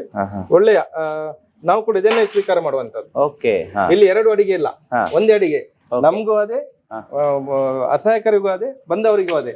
ಇದನ್ನ ಸಾಯ್ತುತ್ತೆ ಅಂತೇಳಿ ಒಳ್ಳೆ ಹೈಜಿನಿಕ್ ಪ್ಯಾಕ್ ಮಾಡಿ ಅದು ಕ್ವಾಲಿಟಿ ರೀತಿಯಲ್ಲಿ ಕೊಡುವಂತದ್ದು. ಅವರಿಗೆ ಹತ್ತಿರ ಹೋಗಿ ಅವರಿಗೆ ಅನ್ನ, ನೀರು, ಸಾರು ಈ ರೀತಿ ಕೊಡ್ತೇವೆ. ಅದ್ರ ಜೊತೆಗೆ ಮಣಿಪಾಲ್ ಹತ್ರ ಒಂದು ಫ್ರಿಡ್ಜ್ ಇದೆ. ಎಲ್ಲಿಯಾದ್ರೂ ಜಾಸ್ತಿ ಆಯ್ತು ಅಂತ ಹೇಳಿದ್ರೆ ಆ ಫ್ರಿಡ್ಜ್ ಅಲ್ಲಿ ಕೊಂಡೋಗಿ ಅನ್ನವನ್ನ ಇಡ್ತೀವಿ. ಅಲ್ಲಿ ಬಂದವರು ಅದನ್ನ ತಗೊಳ್ಬಹುದು, ಯಾರು ಕೂಡ ಸ್ವೀಕಾರ ಮಾಡಬಹುದು. ಆ ರೀತಿ ವ್ಯವಸ್ಥೆ ಇದೆ. ನನ್ನ ಅಮ್ಮ ತುಂಬ ಭಕ್ತಿ ಮಾಡ್ತಿದ್ಲು. ನಾನು ಆ್ಯಕ್ಚುಲಿ ಬಾಂಬೆಯಲ್ಲಿದ್ದೆ, ಅಮ್ಮ ಇಲ್ಲಿ ಬರ್ತಿದ್ರು. ಅವರಿಗೆ ಕ್ಯಾನ್ಸರ್ ಇದಾಯಿತು, ಸೀರಿಯಸ್ ಆಯಿತು. ಆವಾಗ ಒಂದು ದಿವಸ ಹೇಳಿದರು, ನನಗೆ ದೇವರು ಕಾಣೋದಿಲ್ಲ, ನೀವೆಲ್ಲ ಪ್ರಾರ್ಥನೆ ಮಾಡಿ ನನಗೆ ದೇವರ ಹತ್ರ ಹೋಗಬೇಕು ಅಂತ ಹೇಳಿದರು. ಆದರೂ ಆಮೇಲೆ ನಾವು ಇಲ್ಲಿ ಬಂದು ಅವರಿಗೆ ಅಷ್ಟು ಇದಾಗಲಿಲ್ಲ. ಮತ್ತೊಂದು ದಿವಸ ಬೆಳಿಗ್ಗೆ ಸ್ಯಾಟರ್ಡೆ, ಆ ದಿವಸ 23 ಜಾನ್ವರಿ, ಆ ದಿವಸ ಬೆಳಿಗ್ಗೆ ಹೇಳಿದರು, ನನಗೆ ಇನ್ನೂ ಕಾಣೋದಿಲ್ಲ ದೇವರು, ಯಾಕೆ ಅಂತೇಳಿ. ಮತ್ತು ನಾನು ಶಾಂತಕ್ಕನ ಹತ್ರ, ನನ್ನ ತಮ್ಮನ ಹತ್ರ ಹೇಳಿದೆ, ಗುರುಜಿ ಹತ್ತಿರ ಹೋಗಿ ಒಂದು ಪ್ರಾರ್ಥನೆ ಮಾಡಿ ಬನ್ನಿ ಅಂಥೇಳಿ. ಮತ್ತು ಗುರುಜಿ ಇರಲಿಲ್ಲ, ಅವರ ಅಪ್ಪ ಇದ್ದರು. ಆವಾಗ ಅವರು ಪ್ರಾರ್ಥನೆ ಮಾಡಿ ಪ್ರಸಾದ ಕೊಟ್ಟರು. ಆಮೇಲೆ ಅದನ್ನು ತಗೊಂಡೋಗಿ ಬಾಯಿಗೆ ಹಾಕಿ ಮತ್ತೆ ಹೇಳಿದರು 10 ಗಂಟೆಗೆ ಬೆಳಿಗ್ಗೆ, ನನಗೀಗ ದೇವರು ಕಾಣ್ತಾ ಇದ್ದಾರೆ, ಅಂತೇಳಿದರು. ನಂದು ಇನ್ನಾಯಿತು, ನೀವೇನು ಇದು ಮಾಡಬೇಡಿ ಅಂತೇಳಿದರು. ಮತ್ತು 3 ಗಂಟೆ ಹೊತ್ತಿಗೆ ಅವರದ್ದು ಪ್ರಾಣ ಹೋಯಿತು. ಆಮೇಲೆ ಕೈ ಮುಗಿದು ಹೀಗೆ ಮಾಡಿ ನಮಗೆ ಇದು ಮಾಡಿ ಆಶೀರ್ವಾದ ಮಾಡಿ ಹೋದರು. ಇಷ್ಟರವರೆಗೆ ನಾನು ಸಾಯಿ ಮಂದಿರದ ಬಗ್ಗೆ ಹೇಳಿದೆ, ಕಾಲ ಭೈರವೇಶ್ವರ ಸ್ವಾಮಿಯ ಬಗ್ಗೆ ಗೊತ್ತಾಯಿತು, ಆಂಜನೇಯನ ಪುತ್ಥಳಿ ಬಗ್ಗೆ ಗೊತ್ತಾಯಿತು, ಈ ಸನ್ನಿಧಾನದ ಬಗ್ಗೆ ಗೊತ್ತಾಯಿತು. ಈಗ ಒಂದು ವಿಶೇಷವಾದ ಮಾಹಿತಿಯನ್ನು ನಿಮಗೆ ಕೊಡ್ತಾ ಇದ್ದೀನಿ. ಇದು ಕನ್ಕ್ಲೂಷನ್. ಯಾಕಂತ ಹೇಳಿದ್ರೆ ಕೇವಲ ಇದಿಷ್ಟು ಮಾತ್ರ ಅಲ್ಲ, ಇನ್ನೊಂದು ಪೆಂಡಲಮ್ ಬಗ್ಗೆ ನಾನು ಹೇಳಿದೆ, ಆಲ್ರೆಡಿ ಸ್ಟಾರ್ಟಿಂಗ್ ಅಲ್ಲೇ ಹೇಳಿದೆ. ಅದು ಒಂದು ಮಾಯಾವಿದ್ಯೆ ಅಂತ ಕರಿಬಹುದು, ಏನೋ ಗೊತ್ತಿಲ್ಲ ನನಗೆ. ತರಂಗ ವಿದ್ಯೆ, ಈ ತರ ನಾನಾ ಇದೆ, 6-7 ವೆರೈಟಿ ವಿದ್ಯೆಗಳಿದೆ. ಸೊ ಅದರಲ್ಲಿ ಮುಖ್ಯವಾಗಿ ಬರೋದೇ ಪೆಂಡುಲಮ್. ಆ ವಿದ್ಯೆಯನ್ನ ಇವರು ಕರಗತ ಮಾಡ್ಕೊಂಡಿದ್ದಾರೆ. ಬನ್ನಿ ಅದ್ರ ಬಗ್ಗೆ ಒಂದು ಸ್ವಲ್ಪ ಮಾತಾಡೋಣ, ಮತ್ತೆ ಅದ್ರ ಬಗ್ಗೆ ನಮ್ಮ ವೀಕ್ಷಕರಿಗೂ ಕೂಡ ತಿಳಿಸೋಣ, ಅದನ್ನ ತೋರ್ಸೋಣ ಅಂತ ನಾನು ಅನ್ಕೊಂತೀನಿ. ಬನ್ನಿ ಒಳಗಡೆ. ಸೊ ಗುರುಗಳೇ, ನಾನು ಇದುವರೆಗೂ ಕೂಡ ಬೇರೆ ಬೇರೆ ವಿದ್ಯೆಗಳ ಬಗ್ಗೆ ಅಥವಾ ಜ್ಯೋತಿಷ್ಯಗಳ ಬಗ್ಗೆ ನಾನು ಒಂದಿಷ್ಟು ಕಾರ್ಯಕ್ರಮವನ್ನ ಮಾಡಿದ್ದೆ, ತೋರಿಸಿದ್ದೆ ಕೂಡ. ನನಗೆ ಈ ಪೆಂಡಲಮ್ ಬಗ್ಗೆ ಒಂದು ಮಾಹಿತಿಯನ್ನ ಕೊಡಬಹುದಾ ನೀವು? ಯಾಕಂದ್ರೆ ಸುಮಾರು ಜನ ನಾನಾ ವಿಭಾಗದಲ್ಲಿ ಸೋತಿರ್ತಾರೆ, ಪ್ರಾಬ್ಲಮ್ ಆಗಿರುತ್ತೆ, ಕಷ್ಟದಲ್ಲಿರ್ತಾರೆ. ಅಂತವರಿಗೆ ಒಂದು ಭವಿಷ್ಯವಾಣಿಯನ್ನ ನೇರವಾಗಿ ನೀವು ಹೇಳುವಂತ ಪ್ರಯತ್ನ ಇದರಿಂದ ಆಗುತ್ತೆ. ಈ ವಿದ್ಯೆ ಹೆಂಗೆ ಪ್ರಿಡಿಕ್ಟ್ ಮಾಡುತ್ತೆ? ಅಂದ್ರೆ ಕಷ್ಟವನ್ನ ನೇರವಾಗಿ ಹೇಳುತ್ತಾ ಅಥವಾ ಆ ಕಷ್ಟವನ್ನ ನಿವಾರಿಸುತ್ತಾ? ಇದ್ರ ಬಗ್ಗೆ ಒಂದು ಮಾಹಿತಿ ಕೊಡಿ ಅಂತ. ನೋಡಿ, ನಾನು ಸ್ವಲ್ಪ ಶೋಧನೆ ಮಾಡ್ಲಿಕ್ಕೆ ಹೋದವ. ನಮ್ಮ ಹೊರಗೆ ಹೇಗಿದೆ, ನಮ್ಮ ದೇಶ ಬಿಟ್ಟು ಹೊರಗೆ ಯಾವ ರೀತಿಯ ಭವಿಷ್ಯ ನಿರ್ಧಾರವಾಗುತ್ತೆ. ಹೌದು, ಇಷ್ಟು ದೇಶಗಳಿವೆ, ಭಾರತ ಮಾತ್ರ ಅಲ್ಲ. ಅವ್ರು ಯಾವ ರೀತಿ ತಮ್ಮ ಕಷ್ಟಗಳನ್ನ ಪರಿಹಾರ ಮಾಡ್ಕೊಳ್ತಾರೆ ಎಂಬುದಾಗಿ ಸ್ವಲ್ಪ ಶೋಧ ಮಾಡ್ಲಿಕ್ಕೆ ಹೋಗಿದ್ದೆ. ಅದರಲ್ಲಿ ಬೇರೆ ಬೇರೆ ವಿದ್ಯೆಗಳನ್ನ ನೋಡಿದಾಗ ನನಗೆ ಕಂಡು ಬಂತದ್ದು ಈ ಪೆಂಡುಲಮ್ ವಿದ್ಯೆ. ಈ ಪೆಂಡುಲಮ್ ವಿದ್ಯೆ ಇದೊಂದು ವಿದ್ಯೆ ಹೇಗೆ ಅಂತ ಹೇಳಿದ್ರೆ, ನಿಮ್ದು ಸೂಕ್ತ ಮನಸ್ಸಿನ ವಿದ್ಯೆ. ನಿಮ್ಮ ಅಂತರದ ಶಕ್ತಿ ಏನಿದೆ, ನಿಮ್ಮ ಆತ್ಮ ಅಂತ ಹೇಳ್ತೀವಿ, ಆತ್ಮದ ಶಕ್ತಿಯೇ ಈ ವಿದ್ಯೆಯ ಮುಖಾಂತರ ಮಾತಾಡುವಂಥದ್ದು. ಇದಕ್ಕೆ ಯಾವ್ದು ಸಿದ್ಧಿ ಬೇಡ, ಗ್ರಂಥ ಬೇಡ, ಪುರಾಣ ಬೇಡ, ಏನ್ ಬೇಡ. ನಿಮ್ಮೊಳಗಿರುವಂತಹ ಆ ಶಕ್ತಿಯನ್ನ ನೀವು ಅರ್ಥ ಮಾಡಿಕೊಂಡ್ರೆ ಸಾಕು. ಅಂದ್ರೆ ನಮ್ಗೆ ಏನಾದ್ರು ಕಷ್ಟ ಇದ್ರೆ ಅದು ಪರಿಹಾರ ಸಿಗುತ್ತೆ, 100ಕ್ಕೆ 100 ಸಿಗುತ್ತೆ. ಆದ್ರೆ ಒಂದು ವಿಚಾರ ಹೇಗೆ ಅಂತ ಹೇಳಿದ್ರೆ, ಯಾವುದೇ ಕಾರಣಕ್ಕೂ ನಿಮ್ಗೆ ನೀವು ಮೋಸ ಮಾಡಿಕೊಂಡಿರ್ಬಾರ್ದು. ಸ್ವಾರ್ಥಕ್ಕೆ ಮಾಡ್ಕೊಳ್ಬಾರ್ದು. ಲಾಭಕ್ಕಾಗಿ ಮಾತಾಡ್ಬೋದು, ಅಥವಾ ಇದ್ರನ್ನ ಉಪಯೋಗಿಸಿಕೊಂಡು ಯಾರಿಗೂ ಮೋಸ ಮಾಡುವ ರೀತಿಯಲ್ಲಿ ಹೋದಾಗ ನಿಮ್ಗೆ ಉತ್ತರ ಸಿಗುದಿಲ್ಲ, ತಪ್ಪು ಉತ್ತರ ಸಿಗುತ್ತೆ. ಅದು ಯಾವುದೂ ಇಲ್ಲ, ನಿಮ್ಮಲ್ಲಿ ಬಂದವರಿಗೆ ಕಷ್ಟ ಪರಿಹಾರ ಆಗ್ಬೇಕು ಅಥವಾ ಇನ್ನೊಬ್ಬರಿಗೆ ಒಳ್ಳೇದಾಗ್ಬೇಕು, ಅಷ್ಟೇ ಇದ್ದಾಗ ಇದು 100ಕ್ಕೆ 100 ಸತ್ಯ ಮಾತಾಡುತ್ತೆ. ಇದರಲ್ಲಿ ಸಾವಿರಾರು ಜನರ ಸಮಸ್ಯೆಗೆ ಇಷ್ಟೇ ಚಿಕ್ಕದಾದಂತ ಪೆಂಡುಲಮ್ ಅಲ್ಲಿ ಇವತ್ತಿಗೂ ನಾನು ಅವರಿಗೆ ಉತ್ತರವನ್ನ ಕೊಡ್ತೇನೆ ಅವರ ಪ್ರಶ್ನೆಗೆ. ಹಾಗೇನೆ ಇದ್ರ ಬಗ್ಗೆ ತರಗತಿನೂ ನಡೀತದೆ. ಒಂದು ಸುಮಾರು 450-500 ಜನ ಈ ವಿದ್ಯೆಯನ್ನ ಕಲ್ತಿದ್ದಾರೆ. ಕಲಿಯೋರಿಗೂ ನೀವು ಹೇಳ್ಕೊಡ್ತೀರಿ? ಪ್ರತಿ ತಿಂಗಳು ಇಲ್ಲಿ ಹೇಳಿಕೊಡ್ತೇನೆ. ಪ್ರತಿ ತಿಂಗಳು ಈ ಕ್ಲಾಸಸ್ ಇಲ್ಲಿ ನಡೀತದೆ. ಅಷ್ಟೇ ವಿಚಾರಗಳು ಕಲ್ತ ನಂತರ ಅವ್ರಿಗೆ ಗೊತ್ತಾಗುತ್ತೆ, ಇದು ನನಗೆ ಮೊದಲೇ ಗೊತ್ತಿರ್ಬೇಕಿತ್ತು, ನಾನು ಇಷ್ಟು ಕಷ್ಟಗಳನ್ನ ಪಟ್ಟ ನಂತರ ಈ ವಿದ್ಯೆ ನನಗೆ ಗೊತ್ತಾಯ್ತಲ್ಲ ಅಂತ ಹೇಳ್ತಾರೆ. ಇವತ್ತಿಗೂ ನಾನು ಹೇಳೋದು, ಈ ವಿದ್ಯೆ ನನ್ನ ಕೈಗೆ ಬರುವ ಮೊದಲು ನಾನು ತುಂಬಾ ಕಷ್ಟಪಟ್ಟಿದ್ದೇನೆ. ಸುಮಾರು 2012ರಲ್ಲಿ ನಾನು ವಿದ್ಯೆಗೆ ಪೂರ್ಣವಾಗಿ ಶರಣಾದೆ. ಅದರ ಮೊದಲು ಸುಮಾರು 16 ವರ್ಷ ನಾನು ಹೋಗದ ಜಾಗ ಇಲ್ಲ. ನನ್ನ ಸಮಸ್ಯೆಯನ್ನು ಹುಡುಕಿಕೊಂಡು ಎಲ್ಲಿ ಉತ್ತರ ಸಿಗ್ಲಿಲ್ಲ. ಉತ್ತರ ಕೊಟ್ಟದ್ದು ಈ ಪೆಂಡುಲಮ್. ಇವತ್ತಿಗೂ ಬರ್ತಾರೆ ಭಕ್ತರು, ಅವರಿಗೆ ವಿಚಾರಗಳನ್ನು ಹೇಳಿದಾಗ ಅದು ಸತ್ಯ ಅಂತ ಗೊತ್ತಾಗುತ್ತೆ. ಆ ಸತ್ಯಕ್ಕೆ ಪರಿಹಾರಗಳನ್ನ ನೋಡ್ಕೊಳ್ತಾರೆ. ಈಗ ಟಿವಿ ಕಾರ್ಯಕ್ರಮಗಳಲ್ಲಿ ನಾನು ನೇರವಾಗಿ ಕೊಡ್ತಾ ಇದ್ದೇನೆ. ಹೌದು. ಸಾಯಿರಾಮ್, ಶ್ರೀ ಗುರುಭ್ಯೋ ನಮಃ. ನನ್ನ ಹೆಸರು ಚಂದ್ರಪ್ರಭಾ ಅಂತ, ನಾನು ಮಲ್ಪೆಯಿಂದ ಬರ್ತಿದ್ದೀನಿ. ನನಗೆ ಇಲ್ಲಿಂದ ಪರಿಚಯ ಆದದ್ದು, ಉಚಿತವಾಗಿ ಹೆಣ್ಣು ಮಕ್ಕಳಿಗೆ ಮೂಗುತಿ ಚುಚ್ತಾರೆ, ಅದಕ್ಕೆ ನನ್ನ ಮಗಳನ್ನು ಕರ್ಕೊಂಡು ಬಂದಿದ್ದೆ. ಆ ದಿನ ಮೂಗುತಿ ಚುಚ್ಚಿ ಹೋದ ನಂತರ ನನಗೆ ಇಲ್ಲಿದ್ದು ಕಾಂಟ್ಯಾಕ್ಟ್ ಇರಲಿಲ್ಲ. ನನ್ನ ನಂಬರ್ ನನ್ನ ಹತ್ರ ಸೇವ್ ಇತ್ತು. ಅದರಲ್ಲಿ ಇಲ್ಲಿ ಆಗೋ ಎಲ್ಲ ಕಾರ್ಯಕ್ರಮಗಳ ಬಗ್ಗೆ ನನಗೆ ವಿವರ ಬರ್ತಿತ್ತು. ಹಾಗೆ ಒಂದ್ಸಲ ಕಾಲಾಷ್ಟಮಿ ದಿನದ್ದು ಒಂದು ಪೋಸ್ಟರ್ ಬಂತು ನನಗೆ. ಬಂದೆ ನಾನು. ಆ ದಿನ ನನಗೆ ಬರಲಿಕ್ಕೆ ಗೊತ್ತಿರಲಿಲ್ಲ, ಆದರೂ ಕೂಡ ಬಸ್ ಹತ್ಕೊಂಡು ನಾನೊಬ್ಬಳೇ ಬಂದೆ. ಇಲ್ಲಿ ಬಂದಾಗ ನನಗೆ ಒಬ್ಬರು ಕರೆದ್ರು, ಬನ್ನಿ ಅಂಬ ಅಂತ ಒಳಗೆ ಕರೆದ್ರು. ಅದು ನನ್ನನ್ನು ಒಳಗೆ ಕರ್ಕೊಂಡು ಬಂದಿತ್ತು. ಇವತ್ತಿನ ತನಕನೂ ಆ ಮಾತು ನನ್ನ ಕಿವಿಯಲ್ಲೇ ಇದೆ, ಯಾರು ಕರ್ಕೊಂಡು ಬಂದಿದ್ದಾರೆ. ಅದು ಅವ್ರಿಗೆ ಒಳ್ಳೇದಾಗಲಿ. ಈ ಟ್ರಸ್ಟಲ್ಲಿ ಕೂಡ ಎಲ್ಲರೂ ಹಾಗೆ ಒಳ್ಳೆ ರೀತಿಯಲ್ಲಿ ಮಾಡ್ಕೊಳ್ತಾರೆ ಎಲ್ಲರನ್ನು. ಆ ದಿನ ಬಂದಲ್ಲೇ ನನಗೆ ಇಲ್ಲಿ ಸ್ವಲ್ಪ ವೈಬ್ರೇಷನ್ ಆಯಿತು, ನನಗೆ ಗೊತ್ತಾಯ್ತು ಇಲ್ಲಿನ ಶಕ್ತಿ ಬಗ್ಗೆ. ಅದರ ನಂತರ ನಾನು ಯಾವ ಕಾರ್ಯಕ್ರಮ ಅಂತ ನೋಡಲಿಲ್ಲ, ಎಲ್ಲದಕ್ಕೂ ಬರ್ತೀನಿ. ಎಷ್ಟು ರಾತ್ರಿ ಆದರೂ ನನಗೆ ಹೋಗಲಿಕ್ಕೆ ಫೆಸಿಲಿಟಿ ಇಲ್ಲ ಅಂದ್ರೂ ನಾನು ಇಲ್ಲಿ ದೇವ್ರ ಹತ್ರ ಬೇಡ್ಕೊಳ್ತೀನಿ, ನನಗೆ ಬರಬೇಕು, ಪೂಜೆ ನೋಡಬೇಕು, ನನಗೆ ವಾಪಸ್ ಹೇಗೆ ಹೋಗಬೇಕಂತ ಗೊತ್ತಿಲ್ಲ, ನೀನೇ ದಾರಿ ತೋರಿಸ್ಬೇಕಂತ ಎಲ್ಲ ವಿಷಯದಲ್ಲಿ ಆಗಿದೆ. ನನಗೆ ರಾತ್ರಿ ಎಲ್ಲ ಪ್ರೋಗ್ರಾಮ್ ಮುಗಿಯೋ ತನಕ ನಿಂತು ಕ್ಲೀನಿಂಗ್ ಸಮೇತ ಮಾಡಿ ನಾನು ಮನೆ ತನಕ ನನಗೆ ಬಿಟ್ಟು ಬಂದಿದ್ದಾರೆ. ಒಳ್ಳೆ ರೀತಿಯಲ್ಲಿ ಎಲ್ಲ ಸೇವೆಗೂ ಬರ್ತಿದ್ದೀನಿ, ಈಗಲೂ ಬರ್ತಿದ್ದೀನಿ. ಮತ್ತು ನನಗೆ 2-3 ಪವಾಡಗಳು ಆಗಿದೆ. ನನಗೆ ಗಾಡಿ ತಗೊಂಡು ಬಂದಾಗ ಒಂದ್ಸಲ ವಾಪಸ್ ಹೋಗುವಾಗ ಇಲ್ಲಿ ನಾನು ಹನುಮರಕ್ಷೆ ಕರ್ಕೊಂಡು ಹೋಗುವಾಗ ನನ್ನ ಕೈಯಲ್ಲಿ ದಾರ ಇತ್ತು. ಗಾಡಿ ನಮ್ಮದು 2 ಗಾಡಿ ಮಧ್ಯೆ ಸಿಕ್ಕಿಬಿತ್ತು. ಅದರಲ್ಲಿ ನಮ್ಗೆ ಏನೂ ಆಗಲಿಲ್ಲ. ಗಾಡಿ ಟಚ್ ಆಗಿದೆ, ಏನೂ ಆಗಿಲ್ಲ. ಆಚೆ ಈಚೆಯವರೆಲ್ಲ ಒಬ್ಬೊಬ್ಬರು ಹಾಕಿದ್ದಾರೆ. ನಂಗೆ ಒಂಚೂರು ರೋಮಾಂಚನ ಕೂಡ ಆಗಿಲ್ಲ, ಹೆದರ್ಕೊಳ್ಳೂ ಇಲ್ಲ. ನನ್ನ ಮಗಳಿದ್ಲು, ಮಗಳಿಗೆ ಹೆದರಿಕೆ ಆಗಿದೆ. ಮಗಳು ಅಮ್ಮ ಅಂತ ಕರೆದಿದ್ದಾಳೆ. ನಮಗೆ ಏನು ಒಂದು ಚೂರು ಗೆರೆ ಸಮೇತ ಬೀಳಲಿಲ್ಲ. ಅಷ್ಟು ಒಳ್ಳೆ ರೀತಿಯಲ್ಲಿ ಸೇಫ್ ಆಗಿದ್ದೀವಿ. ಮತ್ತು ಆಚೀಚೆ ಅವ್ರು ಹೆದರಿಬಿಡಿ ಅಂದರೂ ಕೂಡ ನಮಗೆ ಹೆದರಿಕೆ ಆಗಲಿಲ್ಲ. ಮನೆಗೆ ಹೋದ ನಂತರ ನನಗೆ ಅದು ಶಾಕಿಂಗ್ ಸ್ಟಾರ್ಟ್ ಆಯಿತು, ಇಂಥ ಪರಿಸ್ಥಿತಿಯಲ್ಲಿದ್ದೆ ಏನಾಗ್ತಿತ್ತು ಅಂತ. ಅಂದರೆ ನನಗೆ ರಕ್ಷಣೆ ಮಾಡಿದ್ದು ಅವತ್ತು ಆ ದಿನ ಹನುಮ ರಕ್ಷೆ ಆಂಜನೇಯಂದು. ಮತ್ತೊಂದು ಹೇಳುವುದಂದರೆ ಗುರುಜಿ ಬಗ್ಗೆ ಹೇಳಬೇಕು ನನಗೆ. ಅವರು ನನಗೆ 2 ವಿಷಯದಲ್ಲಿ ವಿದ್ಯೆ ಕೊಟ್ಟಿದ್ದಾರೆ.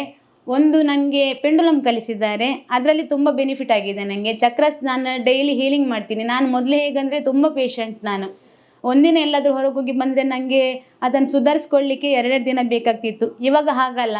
ನಾನು ಒಂಚೂರು ಆ ಥರ ಇದ್ದೀನಿ ಅಂತ ಎಣಿಸ್ಕೊಂಡ್ರೆ ನಾನು ಚಕ್ರ ಹೀಲಿಂಗ್ ಮಾಡ್ತೀನಿ.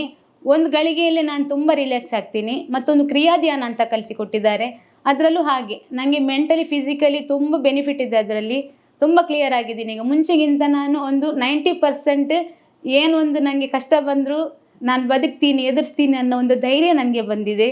ಒಂದಿಷ್ಟು ನಾನು ಕೇಳ್ಪಟ್ಟಿದ್ದೆ, ಶಿರೂರಲ್ಲಿ ಲಾರಿ ದುರಂತ ಆದಾಗ ಡ್ರೈವರ್ ಬಾಡಿ ಸಿಕ್ಕಿರಲಿಲ್ಲ, ಅದು ಎಲ್ಲಿದೆ ಅಂತ ತಿಳಿಸಿದ್ರಿ, ಅದು ನೀವೇ ಮಾಡಿದ್ದು. ಮಲ್ಪೆಯಲ್ಲಿ ಬೋಟ್ ಏನೋ ಒಂದು ಇದಾದಾಗ ಆ ಜನರು ವಾಪಸ್ ಬರ್ತಾರಾ ಇಲ್ವಾ ಅನ್ನೋದಕ್ಕೂ ಒಂದು ಮಾಹಿತಿಯನ್ನ ಕೊಟ್ಟಿದ್ರಿ. ಆಮೇಲೆ ಉಪಗ್ರಹ ಉಡಾಯನ ಸಂದರ್ಭದಲ್ಲೂ ಕೂಡ ನೀವು ಒಂದು ಸ್ಟೇಟ್ಮೆಂಟ್ ಅನ್ನ ಕೊಟ್ಟಿದ್ರಿ. ನೀವು ಹೇಳಿದ್ದೆಲ್ಲ ಸತ್ಯ ಆಗಿತ್ತು ಅನ್ನುವಂಥದ್ದನ್ನ ಕೇಳ್ಪಟ್ಟೆ. ಇಲ್ಲಿ ಹೊರಗಡೆ ಒಬ್ರು ನಂಗೆ ಅದ್ರ ಬಗ್ಗೆ ತಿಳಿಸಿದ್ರು ನಾನು ಬಂದಾಗ.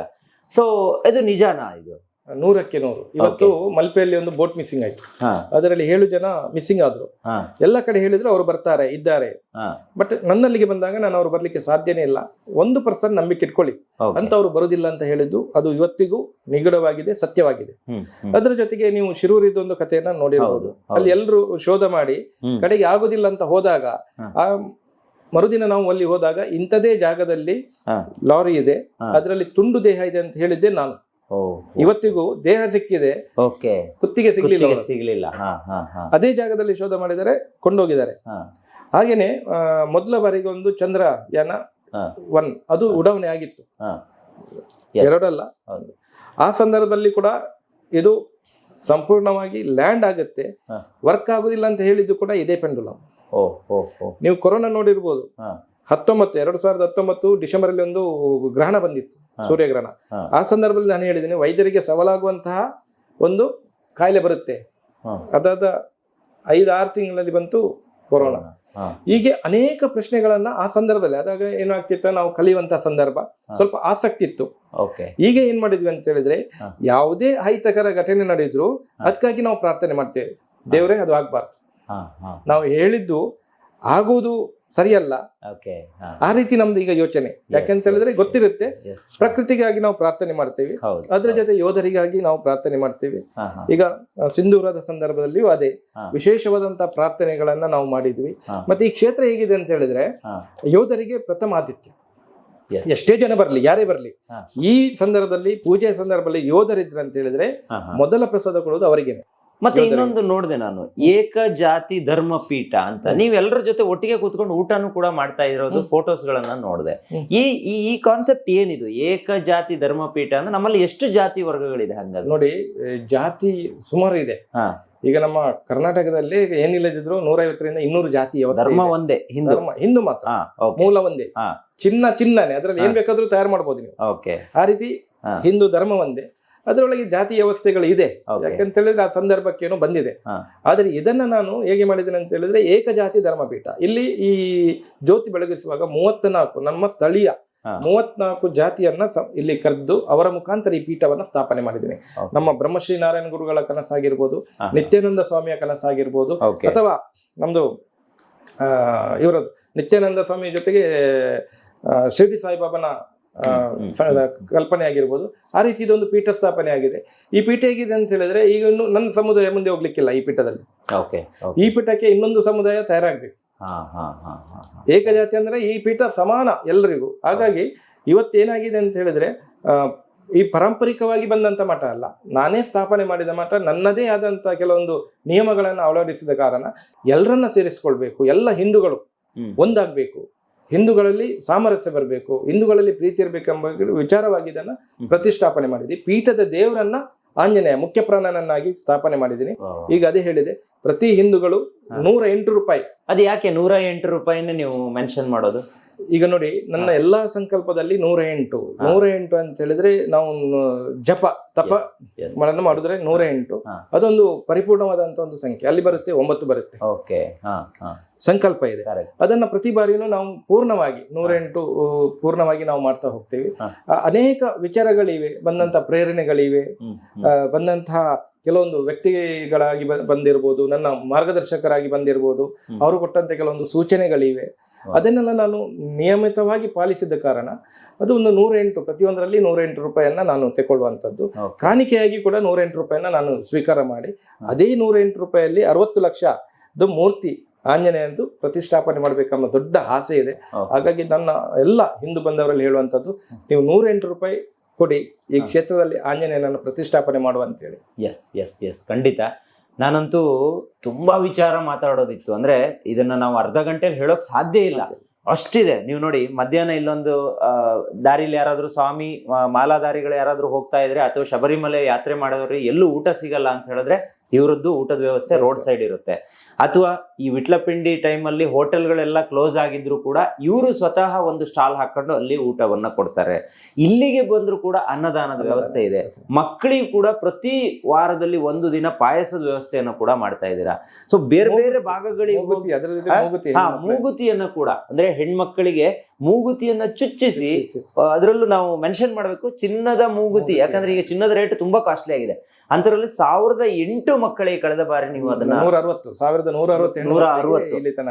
ಮಾಡಿದ್ದಾರೆ. ಅದನ್ನ ಕೂಡ ಇವರು ಮಾಡಿದ್ದಾರೆ, ಅದನ್ನು ಕೂಡ ನಾನು ಮೆನ್ಷನ್ ಮಾಡಬೇಕು. ಇಲ್ಲೂ ಪ್ರತಿಯೊಂದು ಕೂಡ ಇದೆ, ಯಾವುದನ್ನು ಕೂಡ ಯಾರು ಇಲ್ಲದೆ ಇರೋದನ್ನ ಹೇಳ್ತಾ ಇಲ್ಲ, ಪ್ರತಿಯೊಂದು ಕೂಡ ಇದೆ. ಅದ್ರ ಜೊತೆಗೆ ನಂಗೆ ತುಂಬಾ ಇಷ್ಟ ಆಗಿದ್ದು, ಪ್ರಾಣಿ ಪಕ್ಷಿಗಳೆಲ್ಲ ರೋಡಲ್ಲಿ ಬಿದ್ದು ಸತ್ತೋಗೋವನ್ನ ತಂದು ಮಣ್ಣು ಮಾಡಿ ಅವು ಆತ್ಮಕ್ಕೂ ಒಂದು ಶಾಂತಿಯನ್ನ ಕೊಡುವಂತ ಕೆಲಸ ಯಾರು ಕೂಡ ಮಾಡ್ತಾ ಇಲ್ಲ, ಅದನ್ನ ಇವ್ರು ಮಾಡ್ತಾ ಇದ್ದಾರೆ. ಅದು ನಿಜವಾಗಿಯೂ ನನಗೆ ಖುಷಿ ಆಯ್ತು. ಮತ್ತೆ ಹಸಿರ ಹೊಟ್ಟೆಗೆ ತುತ್ತು ಅನ್ನ ಸಿಕ್ಕರೆ ಅದಕ್ಕಿಂತ ದೊಡ್ಡದು ಬೇರೆ ಏನಿಲ್ಲ. ಈ ಒಂದು ಕ್ಷೇತ್ರಕ್ಕೆ ಇವತ್ತು ನಾನು ಬಂದಾಗ ನನಗೆ ಏಕಜಾತಿ ಧರ್ಮಪೀಠ ಮತ್ತೆ ಇಲ್ಲಿರುವಂತಹ ಕೆಲವೊಂದು ಇವ್ರು ರೂಢಿ ಮಾಡ್ಕೊಂಡಿರುವಂತಹ ಕೆಲವೊಂದು ಕಲ್ಚರ್ಗಳಿದೆಯಲ್ಲ, ಅದು ಪೂಜೆ ಆಗಿರ್ಬೋದು, ಕೈಂಕರ್ಯಗಳಾಗಿರ್ಬೋದು, ಪ್ರತಿಯೊಂದು ಕೂಡ ತುಂಬಾ ಇಷ್ಟ ಆಯ್ತು. ಇವರ ಕಾಂಟ್ಯಾಕ್ಟ್ ನಂಬರ್ ಅನ್ನ ಕೊಟ್ಟಿರ್ತೀನಿ. ಅದ್ರ ಜೊತೆಗೆ ಪೆಂಡುಲಮ್ ಬಗ್ಗೆ ಹೇಳಿದೆ, ಯಾರಾದ್ರೂ ಕಷ್ಟ ಇದೆ, ನನಗೇನಾದ್ರೂ ಒಂದು ಸಮಸ್ಯೆಯಿಂದ ಬಳಲ್ತಾ ಇದ್ದೀನಿ, ಅದಕ್ಕೆ ಪರಿಹಾರ ಬೇಕು ಅಂತ ಹೇಳಿದ್ರೆ ಈ ಪೆಂಡುಲಮ್ ಮುಖಾಂತರ ನೀವು ಅದಕ್ಕೆ ಒಂದಿಷ್ಟು ಆನ್ಸರ್ ಅನ್ನ ಪಡ್ಕೋಬಹುದು. ಅದಕ್ಕೂ ಕೂಡ ಗುರುಗಳ ಕಾಂಟ್ಯಾಕ್ಟ್ ನಂಬರ್ ನಾನು ಡಿಸ್ಕ್ರಿಪ್ಷನ್ ಬಾಕ್ಸ್ ಅಲ್ಲಿ ಡಿಸ್ಪ್ಲೇ ಅಲ್ಲಿ ಕೊಟ್ಟಿರ್ತೀನಿ. ನೀವು ಇಲ್ಲಿಗೆ ಬರಬಹುದು, ಬಂದು ಊಟ ಮಾಡಬಹುದು, ಇಲ್ಲ ದೇವರ ದರ್ಶನವನ್ನ ಮಾಡಬಹುದು, ಜೊತೆಗೆ ಸಹಾಯವನ್ನು ಮಾಡೋದಿದ್ರೆ ಮಾಡಬಹುದು. ಅದಕ್ಕೂ ಕೂಡ ಅವಕಾಶ ಇದೆ. ಗುರುಗಳೇ, ಇಷ್ಟೊತ್ತು ನಮ್ಮ ಕಾರ್ಯಕ್ರಮದಲ್ಲಿ ನೀವು ಭಾಗಿಯಾದ್ರಿ, ಎಲ್ಲವನ್ನ ತೋರಿಸಿದ್ರಿ ಮುಕ್ತವಾಗಿ. ನಮ್ಗಿರುವಂತ ಒಂದು ಸಮಯದಲ್ಲಿ ನಾವು ಇಷ್ಟನ್ನ ತೋರಿಸೋ ಪ್ರಯತ್ನವನ್ನು ಮಾಡಿದೀವಿ. ಮುಂದೆಯೂ ಕೂಡ ಈ ಕಡೆ ಬಂದಾಗ ನಾನು ವಿಸಿಟ್ ಮಾಡ್ತಾ ಇರ್ತೀನಿ. ಉಡುಪಿಗೆ ಬಹಳ ಹತ್ರ ಇದೆ, ಕಟ್ಪಾಡಿ ನಿಯರ್ ಬರುತ್ತೆ. ಎಲ್ಲಿ ಬರುತ್ತೆ ಇದು ಎಕ್ಸಾಕ್ಟ್ ಲೊಕೇಶನ್? ಈಗ ನಾವು ಉಡುಪಿಯಿಂದ ಬಂದಾಗ ಕಟಪಾಡಿಯಿಂದ ಎಡಭಾಗಕ್ಕೆ 3 ಕಿಲೋಮೀಟರ್, ಕಟ್ಪಾಡಿಯಿಂದ ಕರೆಕ್ಟ್ 3 ಕಿಲೋಮೀಟರ್ ಎಡಭಾಗಕ್ಕೆ. ಮಂಗಳೂರು ಕಡೆಯಿಂದ ಬರೋದಾದ್ರೆ ಬಲಭಾಗಕ್ಕೆ 3 ಕಿಲೋಮೀಟರ್ ಶಂಕರಪುರ ಅಂತ ಬರುತ್ತೆ. ಇದು ಕಾಪು ತಾಲೂಕು, ಜಿಲ್ಲೆ ಉಡುಪಿ. ಯಾರೇ ಉಡುಪಿಗೆ ಬಂದ್ರು ಒಂದ್ಸಲ ಎನಿ ಟೈಮ್ ಭೇಟಿ ಆಗ್ಬೋದು. ಉಡುಪಿಯಿಂದ ಇಲ್ಲಿಗೆ 12-13 ಕಿಲೋಮೀಟರ್ ಆಗುತ್ತೆ. ಎಸ್, ಖಂಡಿತ. ನಾನು ಎಲ್ಲ ಅಡ್ರೆಸ್ ಅನ್ನ ಡಿಸ್ಕ್ರಿಪ್ಷನ್ ಬಾಕ್ಸ್ ಅಲ್ಲಿ ಕೊಟ್ಟಿರ್ತೀನಿ. ಇವತ್ತಿನ ಕಾರ್ಯಕ್ರಮದಲ್ಲಿ ನೀವು ನಮ್ಮ ಜೊತೆ ಭಾಗವಹಿಸಿ ಇಷ್ಟೆಲ್ಲ ಮಾಹಿತಿಯನ್ನ ಕೊಟ್ಟಿರೋದಕ್ಕೆ ಹೆಗ್ಗದ್ದೆ ಸ್ಟುಡಿಯೋ ಕಡೆಯಿಂದ ನಮ್ಮೆಲ್ಲ ವೀಕ್ಷಕರ ಪರವಾಗಿ ತುಂಬಾ ಧನ್ಯವಾದಗಳು. ತುಂಬಾ ಸಂತೋಷ ಆಯ್ತು. ನಿಮ್ಮ ಅಭಿಮಾನಿ ನಾನು, ಅದು ಕೂಡ ಹೇಳಲಿಕ್ಕೆ ಇಷ್ಟಪಡ್ತೀನಿ. ನಿಮ್ಮ ಕಾರ್ಯಕ್ರಮಗಳನ್ನ ನೋಡ್ತಾ ಇದ್ದೀನಿ. ನನ್ನ ಆತ್ಮೀಯರು ಯಾವಾಗ್ಲೂ ಹೇಳ್ತಿದ್ರು, ಅವರನ್ನೊಮ್ಮೆ ಕರೀರಿ, ಅವ್ರ ಹತ್ರ ಮಾತಾಡಿ ನೀವು ಅಂತೇಳಿ. ಎಲ್ಲಿಯೂ ಬೇಡ ಬೇಡ ಅಂತ ಇದ್ದೆ. ಈ ಸಂದರ್ಭ ನೀವು ಸರಿಯಾಗಿ ಬಂದ್ರಿ, ಈ ಕ್ಷೇತ್ರಕ್ಕೆ ಬಂದ್ರಿ. ಈಗ ನಮ್ದು ಅಗತ್ಯವೂ ಇದೆ ನಿಮ್ದು, ಯಾಕಂತ ಹೇಳಿದ್ರೆ ಆ ಒಂದು ಮುಖ್ಯ ಪ್ರಾಣನನ್ನು ನಿಲ್ಲಿಸಬೇಕಾದ್ರೆ ಎಲ್ಲರ ಸಹಾಯ ಬೇಕು. ನಿಮ್ ಮೂಲಕ ಆದ್ರೂ ಆ ಒಂದು ಸಹಾಯ ಇಲ್ಲಿ ಬರುವಂತಾಗ್ಲಿ ಅಂತೇಳಿ ನಾನು ನಿಮ್ಗೂ ಶುಭ ಹಾರೈಸ್ತೇನೆ, ನಿಮ್ಮ ತಂಡಕ್ಕೂ ಶುಭ ಹಾರೈಸ್ತೇನೆ. ಎಲ್ರಿಗೂ ಒಳ್ಳೇದ. ಖಂಡಿತ. ನೋಡಿದ್ರಲ್ಲ ವೀಕ್ಷಕರೇ, ಇದು ಇವತ್ತಿನ ವಿಶೇಷ. ನೋಡಿ, ನಾನು ಈ ಸನ್ನಿಧಾನವನ್ನ ನೋಡ್ಕೊಂಡು ಹೋಗ್ಬೇಕು ಅಂತ ಬಂದೆ. ಆದ್ರೆ ಇಲ್ಲಿಗೆ ಬಂದಾಗ ಗುರೂಜಿಯವ್ರ ಹತ್ರ ಮಾತಾಡಿದ ನಂತರ ಎಷ್ಟೊಂದು ಒಳ್ಳೆ ಕೆಲಸ ಮಾಡ್ತಾ ಇದ್ದಾರೆ, ಇದು ನಮ್ಮ ವೀಕ್ಷಕರಿಗೆ ಗೊತ್ತಾಗ್ಲಿ ಅಂತಾನೆ ಈ ವಿಡಿಯೋನ ಪ್ರಸಾರ ಮಾಡಿದ್ದೀನಿ. ಸೊ ನೀವು ಕೂಡ ಒಮ್ಮೆ ಇಲ್ಲಿಗೆ ಬನ್ನಿ, ನಿಮ್ಮ ಕೈಲಾದ ಸಹಾಯವನ್ನ ಮಾಡೋದರ ಜೊತೆಗೆ ನೀವು ಸಾಯಿಬಾಬಾನ ದರ್ಶನವನ್ನ ಮಾಡಿ ಅಂತಾನು ಕೂಡ ನಾನು ಹೇಳೋದಕ್ಕೆ ಇಷ್ಟಪಡ್ತೀನಿ. ಸೊ ಇದು ಈ ಹೊತ್ತಿನ ವಿಶೇಷ. Stay tune, Heggadde studio.